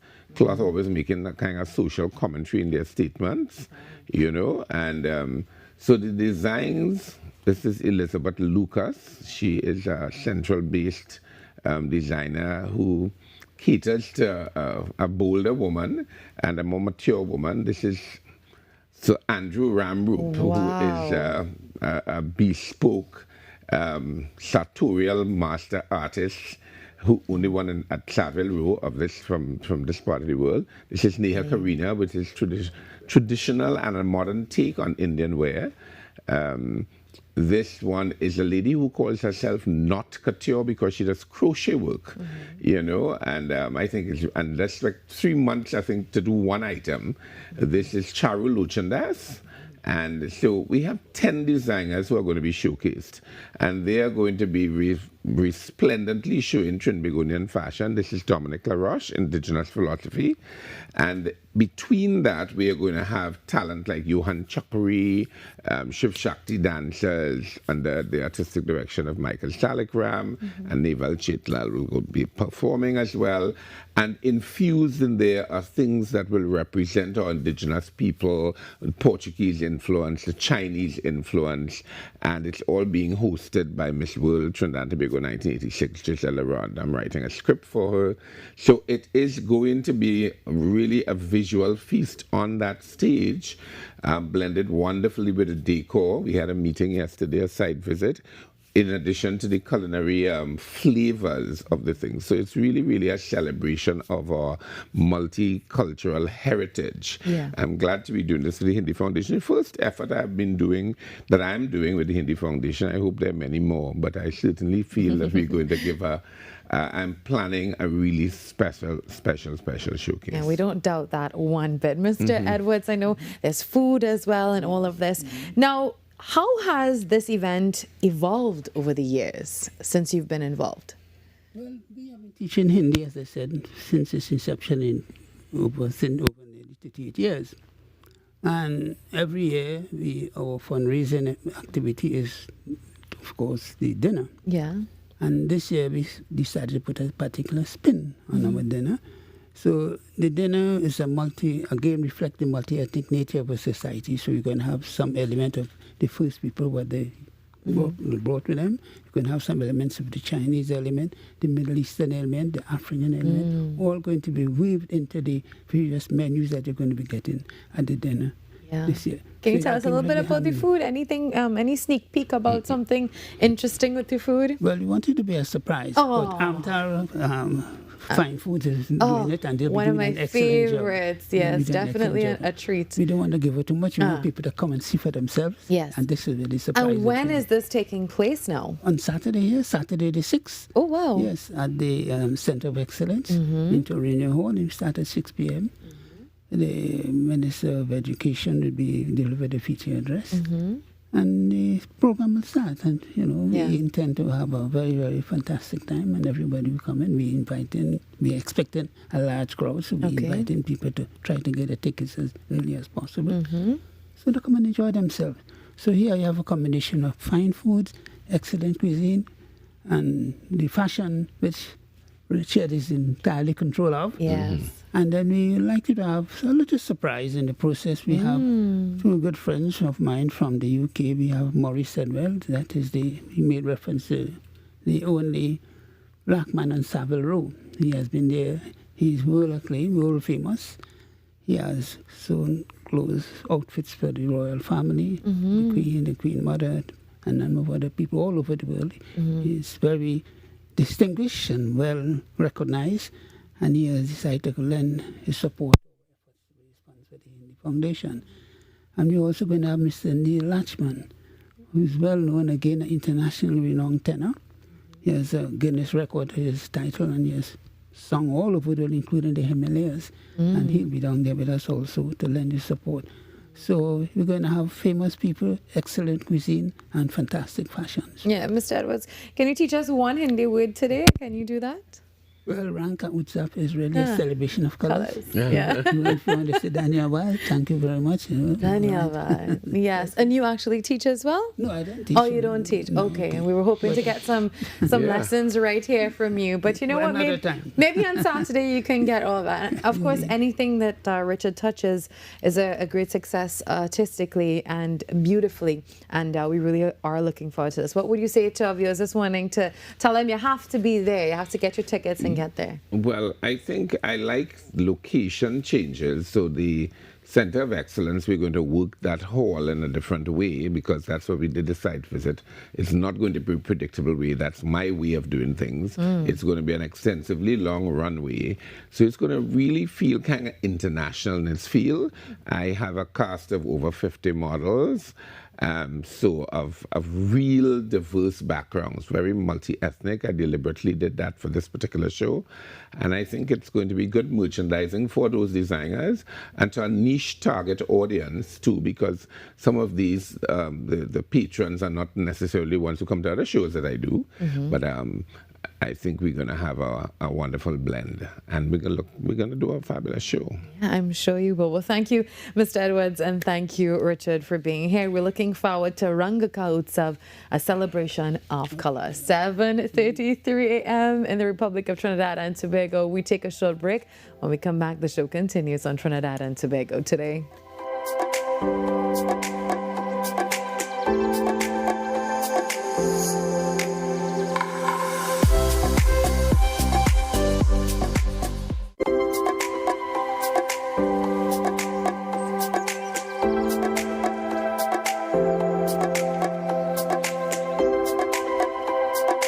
The plays that shake the arenas. The stories that move a nation. From football to cricket, track to tennis, every win, every rivalry, every headline. This is where Trinidad and Tobago come for sports. TTT Sports. Committed, accurate, relevant. Being connected, it means a lot because, first of all, you can't do this by yourself. When you have your phone, you always have somebody at your side.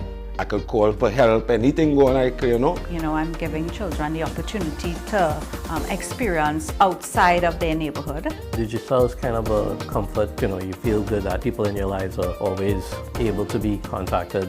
I was with the other network and I was having problems, so I joined Digicel.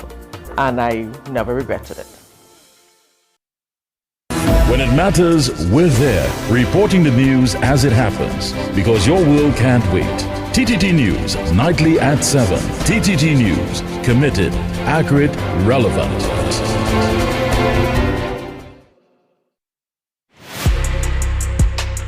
I'm Jamila Bannister, host of the Socially Safe podcast, the new TTPS podcast where we share real stories, teach real lessons, and create real impact.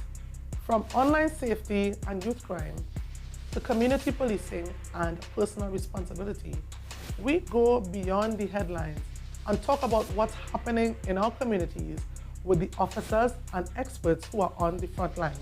Because safety starts with awareness, conversation, and action. Tune in to the Socially Safe podcast on the TTPS YouTube channel, listen on Apple Podcasts and on Spotify. Don't miss it. Watch on TTT, Mondays 6 p.m., Tuesdays 1:10 p.m. Kids, speak up against abuse.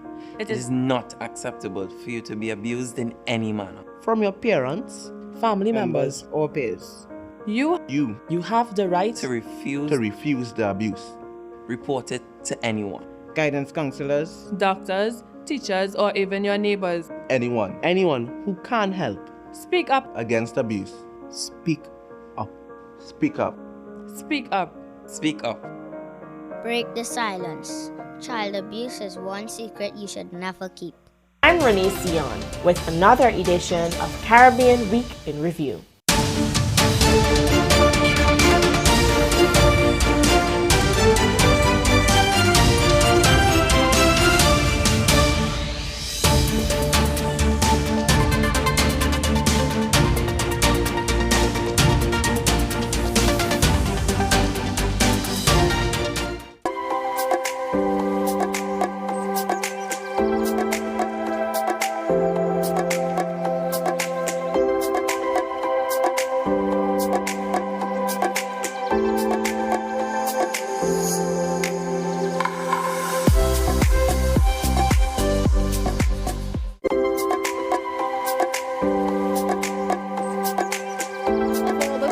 That you see here and more, follow us at TTT Live Online.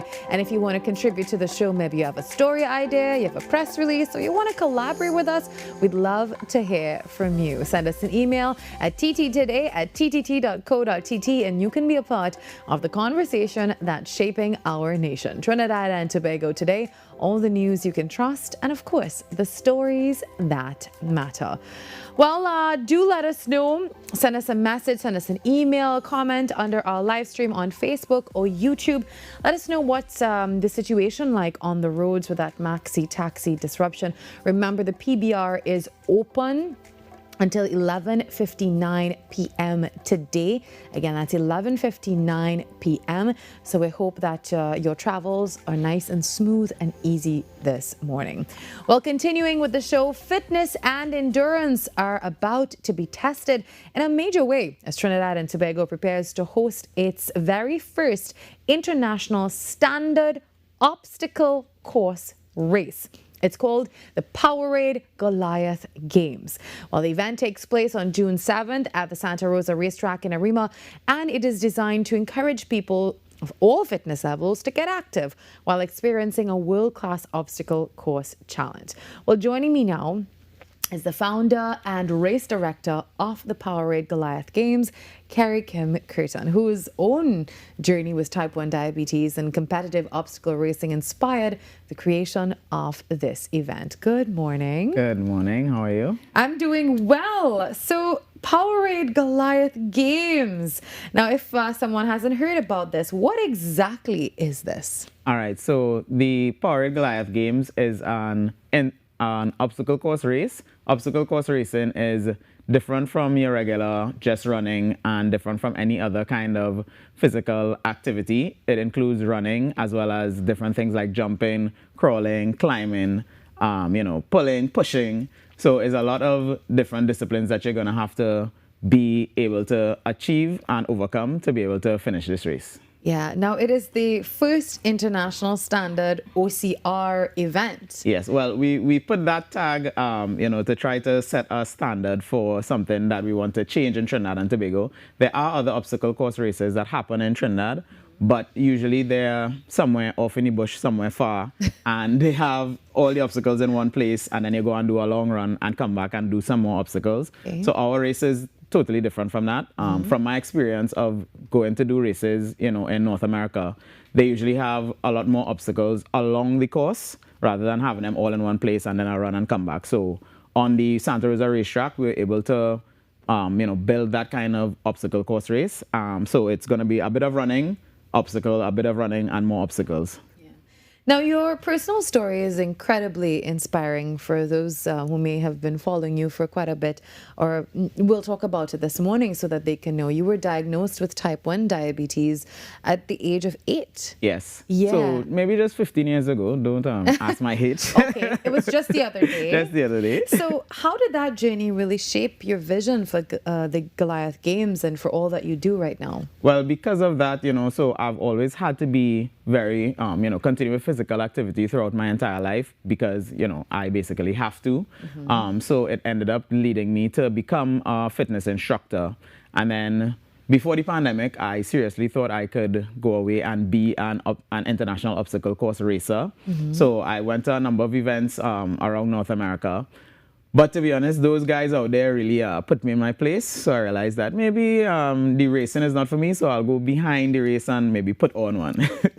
That's actually not a bad way to go around it. I totally agree with that. If I can't compete, I might as well just put on the race. So I can see other people compete. So, I said maybe instead of me trying to be the international racer, I said maybe I could find the first international racer from Trinidad, somebody who's faster, stronger, quicker than me, that we could find here in Trinidad and maybe send them off to do races away. That was a really roundabout way. I love that. Now, one of the major conversations globally is around lifestyle diseases and also physical inactivity. So how important is physical activity and also games like these in maintaining and encouraging healthier lifestyles locally? So, of course, well, we know we have a bit of a 5K craze now in Trinidad. So that's something that's very good. But I wanted to do something that, that was a bit different, a bit more challenging than just the regular 5K. So I think now we have a bit of a better understanding of, physical activity and the importance. So I want to big up all the 5Ks that are happening, but I want people to know that this is going to be a totally different experience, something that Trinidad has never really seen before in terms of this kind of the arena that we are putting the race in. So, it's something that is going to give you an extra physical challenge, something beyond what you're used to every weekend. Now, it sounds hard and it sounds like I need to be an elite athlete. What if I'm just a beginner or a fitness enthusiast? You close to being an elite athlete already, but you definitely don't need to be an elite athlete to take part in the Powerade Goliath Games. The way it's designed, you don't need any, very technical skills. You don't need to be the strongest person. We're not expecting you to deadlift 400 pounds or squat 400 pounds or anything like that. It is a race that anybody can do. It will just take you, it'll take people different times to finish. And there are options to not do certain obstacles because we've split the race up into 2 divisions. We have the competitive division where you have to complete all the obstacles or you're going to have burpees to do if you can't do the obstacles. So you wouldn't have to go in that division, right? No, I'm worried. No, but then there's the afternoon. In the afternoon, we call it the Weekend Warrior. Okay. So that's the non-competitive division. They're going to do the same obstacles, but they have the option to not do an obstacle and just walk around it. You can take your phone, you can pretend like you did it, right? The afternoon weekend warrior is for, that's for the gram. Yeah, that's where you can fall in. That's for me. So before we go, tell us about the event. How can we be a part of this? It's this coming weekend, right? Yes. So it's going to be on Sunday up at the Santa Rosa racetrack. So spectators are free. We're encouraging spectators to come down to look at the event. Just like how you'd go to watch horse racing, you could come and watch the people run on the sand track, run like horses on the sand track. Right. If you'd like to register, you can visit www.thegoliathgames.com. It's $300 for registration right now. Spaces are filling up quickly. Yeah. So I encourage people to, get out there and come down and watch, but the real experience is really the race. Wow, is that you? That's me, yeah. Okay. I showed them a piece of what they might have to do. So yeah, I'm ashamed to be a part of Weekend Warriors now. No. Weekend Warriors is going to be a serious challenge as well, but definitely something that everybody could do. So a lot of people maybe have a bit of fear and can't, like you, and think, they can't do it. Well, you have to say like me. Well, you were the one who brought it up. I mean, I'm not scared. I'm talking about my camera guys are a little bit scared. I'm just on their behalf. That's okay. I'm I telling them that. But so that's happening this weekend, and yes. they're going to be there. I'm registering them because they have a lot of mouth. They can do this. You can come and back up your mouth on the race course this Actually, Sunday. we can probably send Carrie, and I think Darian can go. Maybe Tyrese. I feel like Tyrese could actually go. My team is a strong team, Nick. But they will need you there as well, cheering them on. I am a weekend warrior. I will take some footage for the ground. I will do that for you. Thank you very, very much for being here with us. And we'll see our guys on the field at Santa Rosa on June 7th. That's this coming weekend. So the time now, it is 7:45. That means 15 minutes before 8 o'clock. What are you doing? Where are you this morning? Are you streaming us live on the go? Maybe you're at the gym. I understand that lots of gyms actually have us on while people are taking their morning workouts. So we are very proud of you. Get that workout in, and thank you for being here. We take another break, and when we come back, we get ready to wrap things up for Trinidad and Tobago today.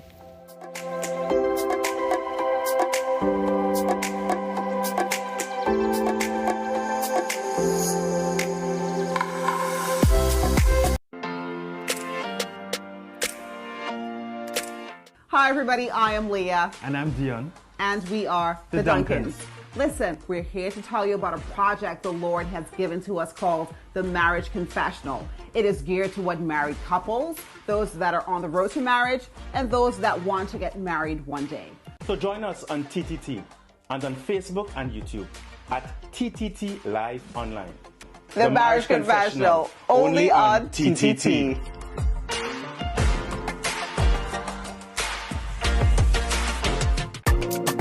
What if possibility was only the beginning? Welcome to Limitless, a journey where ideas become action and action becomes impact. From breaking barriers and challenging misconceptions to designing with dignity and driving innovation with heart. This series explores how inclusion is moving from concept to community in Trinidad and Tobago.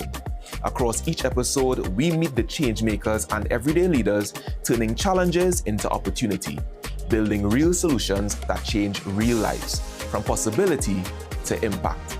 This is Limitless.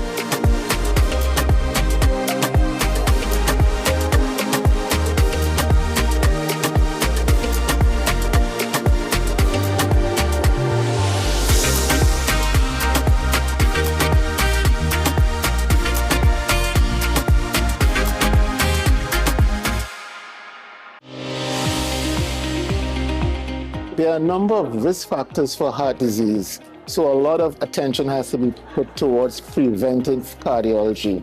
What can we do to reduce the burden due to all these risk factors? Hypertension, diabetes, cholesterol, need to stop cigarette smoking, you gotta get people exercising. Be viewing Caribbean Medical TV on this station.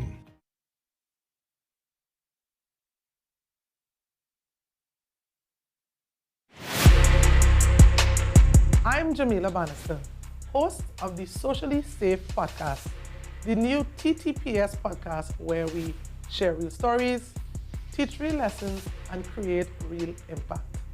From online safety and youth crime to community policing and personal responsibility, we go beyond the headlines and talk about what's happening in our communities with the officers and experts who are on the front lines. Because safety starts with awareness, conversation, and action. Tune in to the Socially Safe podcast on the TTPS YouTube channel, listen on Apple Podcasts and on Spotify. Don't miss it. Watch on TTT, Mondays 6 p.m., Tuesdays 1:10 p.m.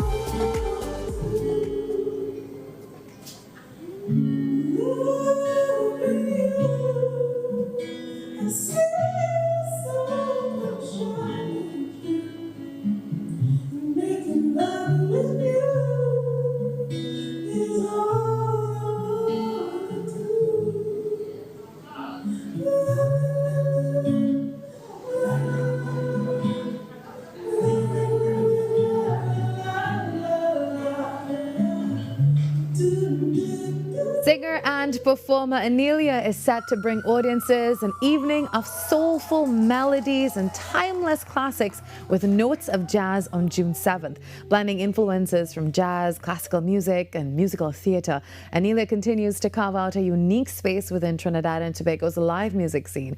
And this morning, she's going to share with us some insights into her musical journey, the inspiration behind her upcoming showcase, and the importance of keeping live jazz performances thriving locally. Good morning, Anelia. Good morning. So take us back to the beginning. How did your musical journey start, and when did you first realize that music was going to be a major, forever part of your life? Well, if I am to be honest, I knew I wanted to be a musician long before I even understood fully what it meant. My mom always raised me around music and I wanted to sing for a long time. I guess it just took a while for me to fully understand my potential in that. But since about secondary school, when I got the chance to study it fully and I got to meet a lot of great teachers and even peers who encouraged me, it really pushed me to want to do it full time. And so that's why I am here where I am. Yeah. Now, you've trained and performed across quite a few genres, but what was it about jazz that really captured your attention and made you want to pursue it? Well, really, I feel like a lot of people around me realized my jazz potential before I did. I like to listen to a lot of different genres, but specifically some lecturers I met in university, people like Anthony Woodruff, they really saw that for me and pushed me and put me in the different spaces I needed to kind of participate in that and explore my potential.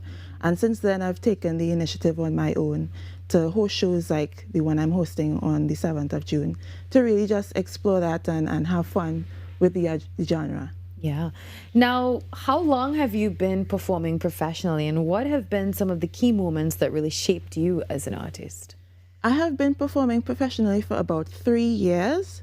I started a bit when I was in university, and since then I've been pursuing it a lot. And I have been really grateful for the opportunities that I've had so far.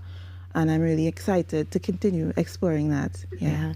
Now, were there any musicians or mentors or experiences that inspired your love for jazz and influenced your sound?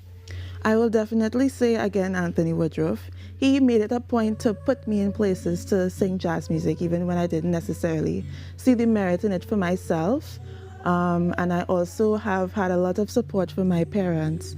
They really just wanted me to express myself in the way I wanted to. But specifically, they said to me, Anelia, you have the tone, you have the presence to do this genre. And I feel like if you were to pursue it professionally, it would work. Yeah. And of course, hearing that from your parents, sometimes you feel as though that's right. They're just saying it, but I really appreciated their input at the time, and they continue to push me to want to do it wherever and however I choose to. Yeah, having that family support really does make a huge difference. Now, I know that your background includes other things. You have musical theater in there, you have classical music. Tell me a little bit about those. So in terms of classical music, I was very grateful to have the opportunity to study that fully at the University of Trinidad and Tobago. Their Napa campus was a great place for me to grow as a musician and just as a person in general. And I love the genre a lot. I must say, if I had more opportunities to perform it, I would. And then musical theater, I did a little bit of that in university, and I also got to work with John Thomas. I don't know if you know who he is, but he's very notorious for his musical theater productions in Trinidad. And I was able to do a lot of solo roles in one show, and then in another show I did a lot of choral performing, so that was with a huge choir. I learned a lot from both of those opportunities, and I really enjoy the genres a lot. I must say though, I feel as though personally for my voice, jazz is the orientation I need to go in. Now, Notes of Jazz is taking place this weekend. Tell me about that. So Notes of Jazz, like the name suggests, is a show that I curated to have notes of jazz in it. It's kind of a bit of a pun because I wanted to do a jazz show full stop. But I know a lot of people hear the word jazz and they feel a bit excluded because it's not as broadly explored today, and there's a lot of people who treat it as kind of a closed practice or something that you have to know. But I wanted it to be a bit palatable. I wanted somebody who didn't necessarily sit down listening to the jazz standards every day could come and enjoy the show and find different touchstones to be able to understand what's happening, to be able to follow along, hear songs they recognize, hear songs they don't but enjoy. And so that's what I wanted to do, and having the opportunity to do that in Cafe Blue is really exciting to me because that's another very famous jazz place in Trinidad and Tobago. A lot of people, when they want to start with jazz, or the legends in the industry, they go back there. It's kind of like a home for jazz here in Trinidad. So that's where I have my show. All right, and that's happening on the 7th of June, this Sunday. All right, and how can we be a part of this? So we have multiple places you can get tickets from. There's the Drumversity outlets. That's a university, a music university in Trinidad. You can go to their El Socorro, San Fernando, or their Shogunas branch. And then there's some locations in Arima, APSL. You can go there for tickets, or you can visit my Instagram or Facebook page at Anelia, ANNEILIA, and you can message me or give me a call or send me an email, and you can come and get a ticket at the door, or you can get one delivered to you, or you could pass by one of the outlets.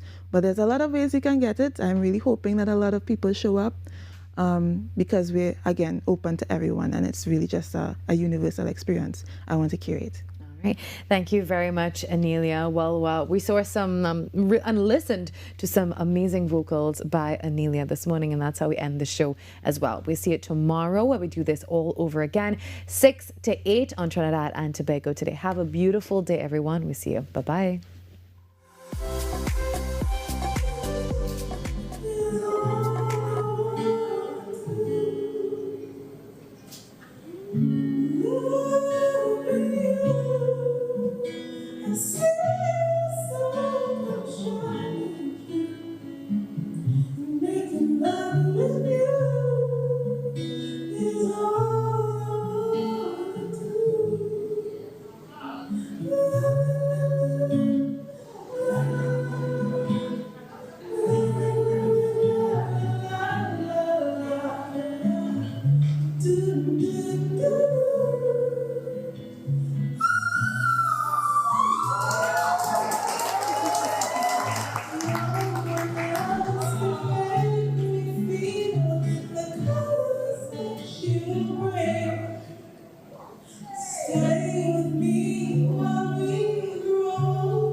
Emancipation Support Committee of Trinidad and Tobago presents IWA Africa 2026, A Flair for Freedom, a fashion odyssey weaving African consciousness through style.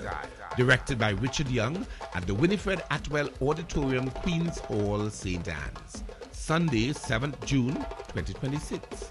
4 p.m. Prelude, 5 p.m. Presentation, 7 p.m. Pavilion. Igniting African consciousness, dismantling colonial legacies. A flair for freedom. IWA Africa 2026. TTT News, every night at 7. TTT News, committed, accurate, relevant.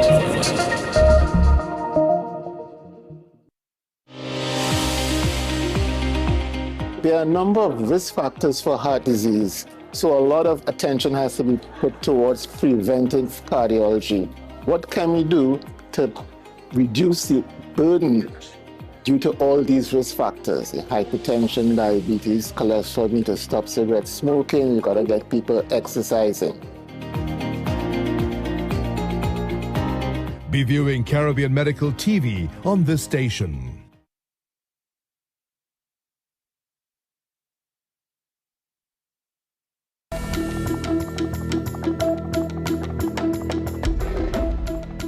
Good morning, this is your TTT News Update. I'm Carrie Roberts, making the news at this time. Be prepared, not panicked. That's the message from UE Seismic Research Center with respect to earthquakes. UE SRC Director Dr. Irusula Joseph is assuring that recent earthquakes in Trinidad and Tobago are considered normal, as the country is located in an active seismic zone where the Caribbean and South American plates meet. As a result, small to moderate quakes occur regularly, though many go unnoticed. In time is not uncommon in our region.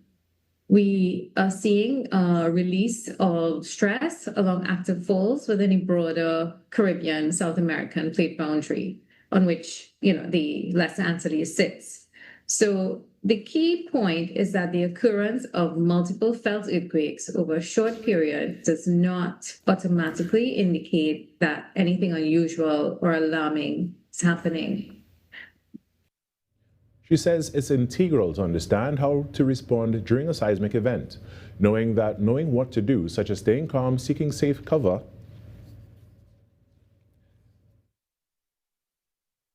Preparedness and not panic.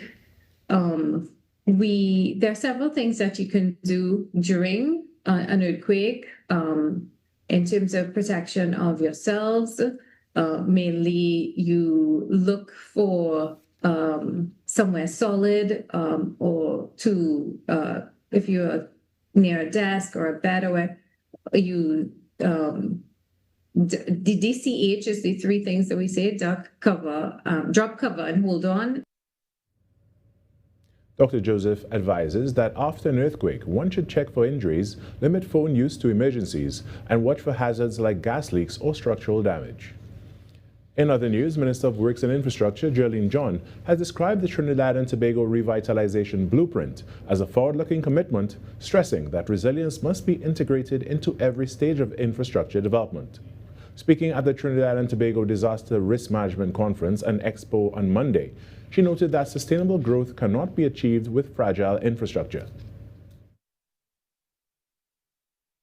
It is measured by the discipline of the requirements written into the requests for proposals, the standards imposed on the design team, the surveys required before construction, the safeguards demanded during implementation, and the systems put in place for long-term operation and maintenance.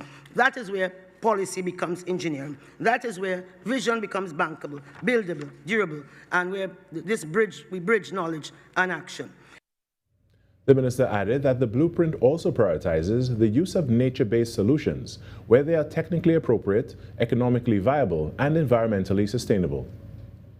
Along waterfronts, this may mean preserving or restoring ecological buffers, using planted hedges where wave energy permits, integrated stormwater treatments into landscape public realm, using green infrastructure to reduce runoff, and designing open spaces that temporarily store water during heavy rainfall. Along highways and rural access corridors, it may mean stabilizing slopes with vegetation, in combination with engineered measures protecting riverbanks, maintaining drainage corridor, and reducing uncontrolled runoffs that undermine pavements, bridge approaches. According to Minister John, the success of the revitalization program will not be measured by economic growth alone, but by its ability to deliver safe, inclusive, and sustainable development. In some sport news now, tennis icon Serena Williams is back. The 23-time Grand Slam champion will return to competitive play this month, nearly 4 years after stepping away from the sport. 44-year-old Williams has been granted a wildcard for the women's doubles at Queen's Club in London, with the tournament beginning on June 8th. Her partner hasn't yet been confirmed, but reports suggest she'll team up with Canadian teenager Victoria Mboko. Williams walked away from tennis in 2022 after a 27-year career and 23 major singles titles. She says Queen's Club feels like the perfect place to begin her next chapter back on the grass courts, where she's enjoyed some of her most meaningful moments. It'll be her first appearance since the 2022 US Open. And that was your TDT News Update. I'm Carrie Roberts. From all of us here to you, have a great day.